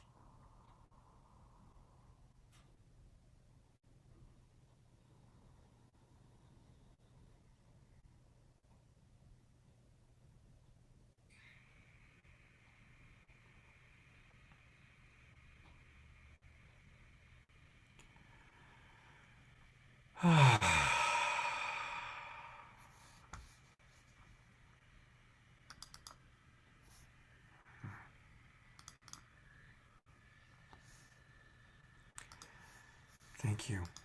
Thank you, Shakti Durga, Paulette, Teresa, Khadijih. Thank you, everybody. I see people putting things in the chat box. And I'm going to use this as a segue to talk about the power of prayer. On Tuesday, we're going to be gathering to pray for peace, specifically in Ukraine. And so I'm going to go to an interview, a conversation I had with beautiful brother James Francis Twyman, who's leading this Vigil for Peace on Tuesday. And he's many of you know him as the Peace Troubadour. Traveled all over the world. He's written best-selling books. He's a wonderful musical artist. He's led peace events all over the world. And here's what he's going to be doing for the Ukraine. Welcome to the after show, everybody. And we are blessed to be with Brother James Francis Twyman. You saw a little clip during our Global Peace Tribe announcements. And I would love for you to share with us, how can we really create peace in the world? So now that we're aware, we see all the headlines about the imminent danger to Ukraine. What can we do as individuals? Certainly, of course, joining you on Tuesday, but also just in general, how can we create peace in our world? It's a great question, Scott. First of all, to realize just how powerful we are, both collectively and individually. We each have within us this amazing power to build and to bring peace, especially when we join together. There is power in joining. And we've seen many times before when thousands or even millions of people join together to focus their intention, that powerful positive vibration onto a given world crisis. Miracles happen. I could give example after example, but I'll give two quick ones because they both have to do. Examples, yeah. Yeah, very early on, I started off as the Peace Troubadour going into Bosnia and Croatia during that war in the mid-90s. And then a few years later, after my first book, Emissary of Light, came out, I was invited by Saddam Hussein to come to Baghdad at the same time we were getting ready to launch a major military offensive against the Iraqi people. There didn't seem to be any way of blocking this. This was in 1998. And at that time, very few people really had emails and email lists, but we sent out an email to about 300 people asking them to be praying and sending their positive energy and prayers to that situation in Iraq. At the same time, I would be doing the concert in Baghdad. And it was one of the first examples of a viral video just taking off, and millions of people found out about it and were participating. I could feel during the concert like it was raining this positive energy. And there didn't seem to be any possibility of a negotiated peace. But 3 days later, everything changed. We could almost feel the energy shift during that concert, and a peace accord was signed. Well, as things happen, it got a little hairy again, and so my friend Greg Braden and I, we decided to do this again. We called it the Great Experiment. Let's see if we can prove that this is not only a powerful force, but perhaps the most powerful force in the whole universe. And once again, we were right there in the verge. We invited people all over the world to be part of this synchronized meditation.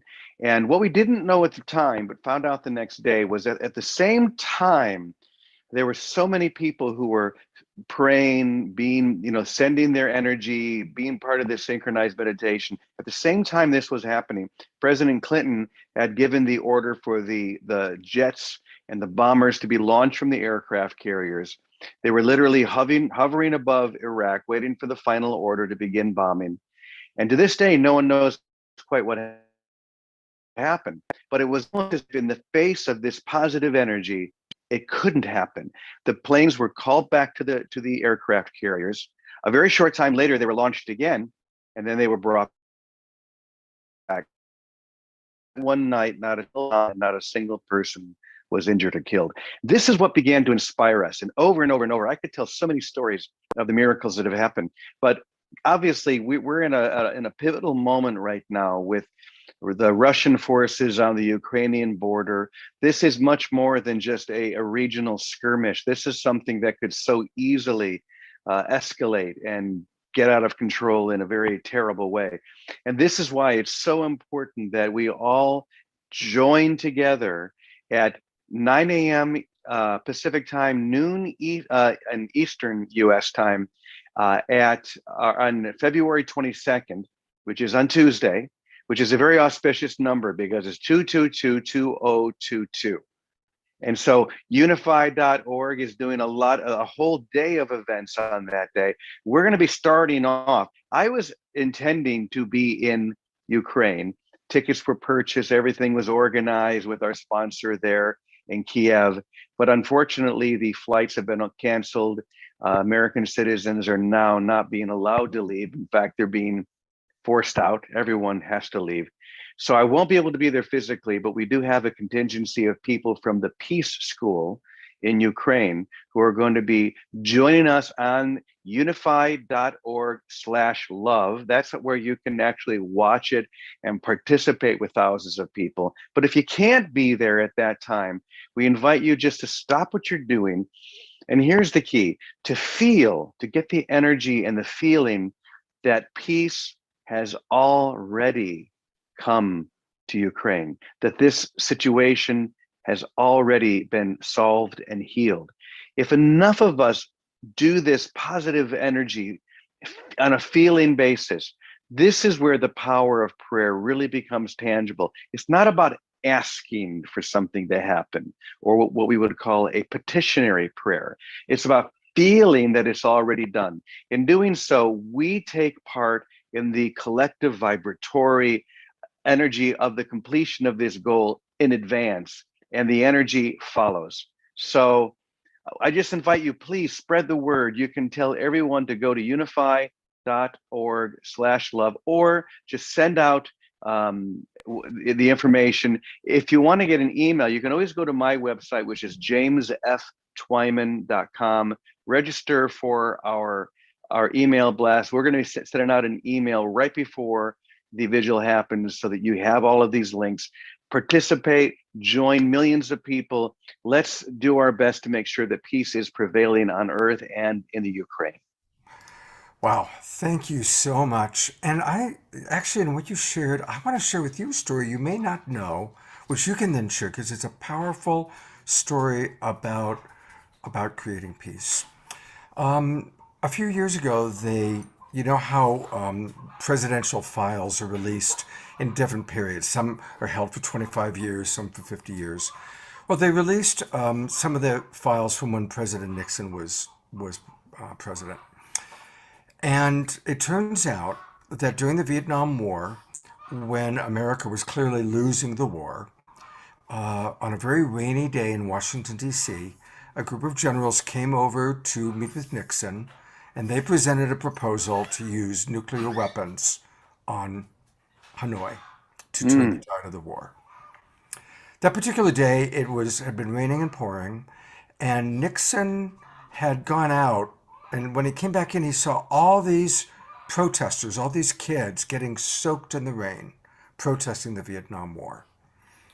And here he is about to make this incredible, important decision, because if he said, okay, thumbs up, nuclear weapons would have been dropped. Wow. And in the records, it specifically says, you know what? I see all those kids out there in the rain protesting. What the hell is going to happen if we start using nuclear weapons? And he said, no. And my tears come because those kids probably have no idea what they did. They just were like, what are we doing? Nobody's paying any attention to us. We're getting soaked. But God knows how they changed the course of history and saved God knows how many lives by their action. So sometimes when we're praying for peace, peacefully protesting, we don't know who's seeing it. We don't know how we're impacting. And so that's why it is so important for us to pray for peace. And thank you so much for leading vigils and opportunities for us to come together and create peace together. I love that story. Thank you for so much for sharing that with all of us. And you're right, it shows the simple, impactful ways that we can begin to shape this moment and history. I mean, who knows what would have happened if they had not been standing in the rain that day. But like, as you said, they had no idea. And we have no idea just by sitting in our room and joining in a broadcast, or just sitting and praying for 15 minutes and sending our energy. There are going to be thousands and perhaps even millions of people doing that with you. And we have no idea just how powerful and impactful that can be. As I said before, I really believe that this is the most powerful force in the universe. We can't explain it, we can't understand it, but we can feel it and we can see the results. I can tell you once again, let me give you one more example, actually. Please do. One of the more recent prayer vigils that I was part of was when I, excuse me, with a group of other religious leaders, we went to the border of Syria about, I think 5 or 6 years ago now. And we were looking down from the Golan Heights into Syria, and there was going to be a massive prayer vigil for the situation there. And we could actually see a town in front of us that was held by ISIS. The battle was actually going on in front of us. We could see the tanks, we could hear the guns. And here we are on this hill, far enough away that we weren't in danger, but we could see and hear everything. And there we were, knowing that there were people all over the world joining us, and there were maybe 100 of us there on that hill with Jewish leaders, Muslim leaders, Christian leaders, singing, praying, people all over the world. And then we stopped and we had 10 minutes of silence. And whereas before these bombs and weapons were going off, during that period of silence, nothing. There was not a sound, not a single gun was fired during that period.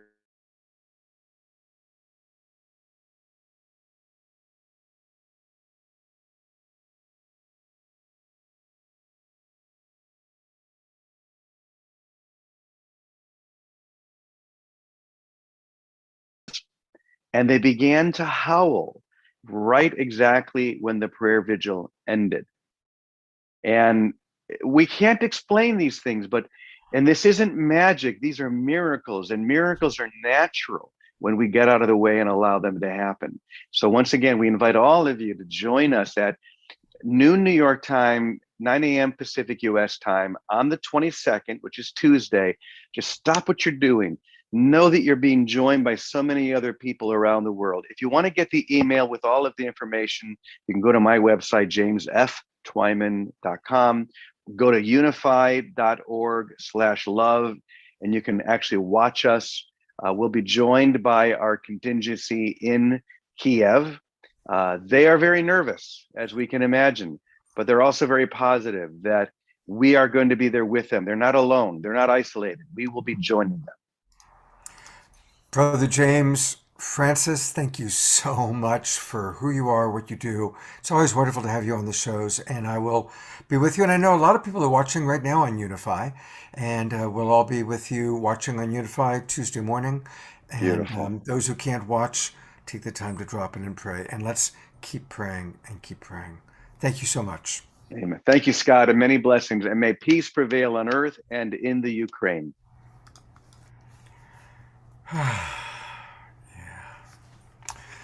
Well, thank you, Khadijih and Paulette, for still being with us. Thank you so much. Any thoughts that either of you want to share before we wrap up? We're almost done here. Khadijih, Paulette?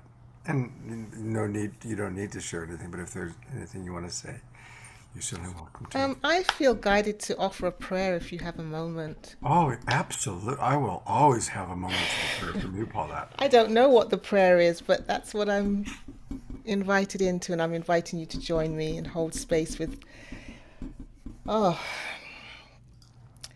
whomever this is for. So we take a deep breath together and tune into our heart space, crossing again into that threshold, across the threshold through compassion's door into the abode of love.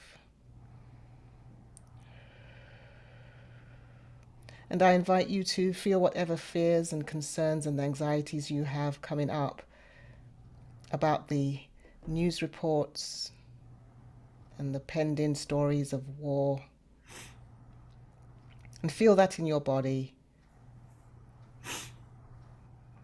You may even feel your blood run cold right now with anxiety and fear. Just breathe and let that go. Not as a denial, just because we're raising our vision, we're raising our consciousness above that talk to the reality of peace and its possibility in our time.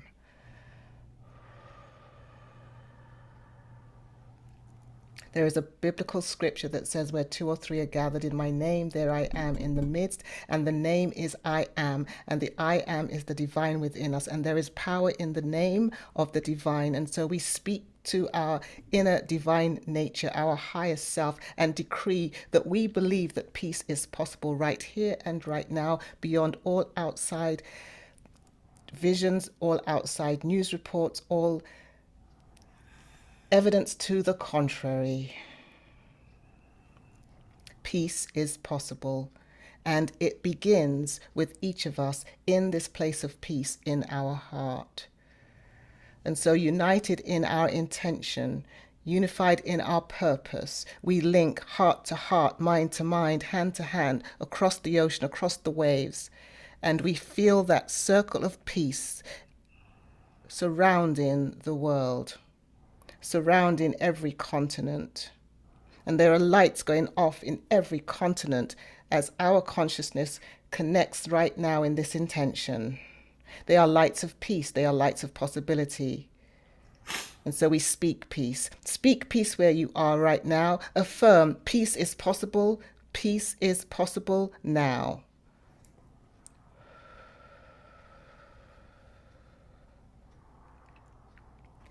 And there is a prayer for peace for those who are grieving right now, those who have lost loved ones along the way, those who are witnessing their loved ones in their peaceful passing. Their hearts are breaking, and yet there is healing in this condition, in this circumstance too. And so we lift up those who are brokenhearted, who are grieving, who are in pain, physical or emotional, and we hold a space of peace and possibility for each of them. May you feel the love, may you feel the comfort, may you feel the strength fortifying you right now for what is ahead, for the journey that you travel, knowing that you do not travel this journey alone. Love guides and lights the way. And this is no platitude, this is no verbiage, this is the truth, and I decree it in the name and through the power and under the authority of the living, loving, divine presence within each of us, unifying us now in this intention as I release this word to go forth and express into existence as it has been decreed. And so it is. And so it is. So be it. So be it. Amen. Amen.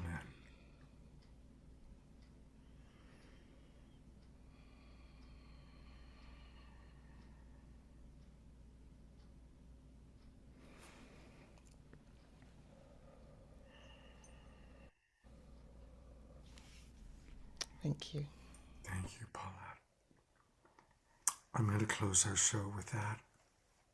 Thank you so much, Paulette. Thank you. Thank you, everybody, for being with us. Look forward to seeing you tomorrow morning, hopefully.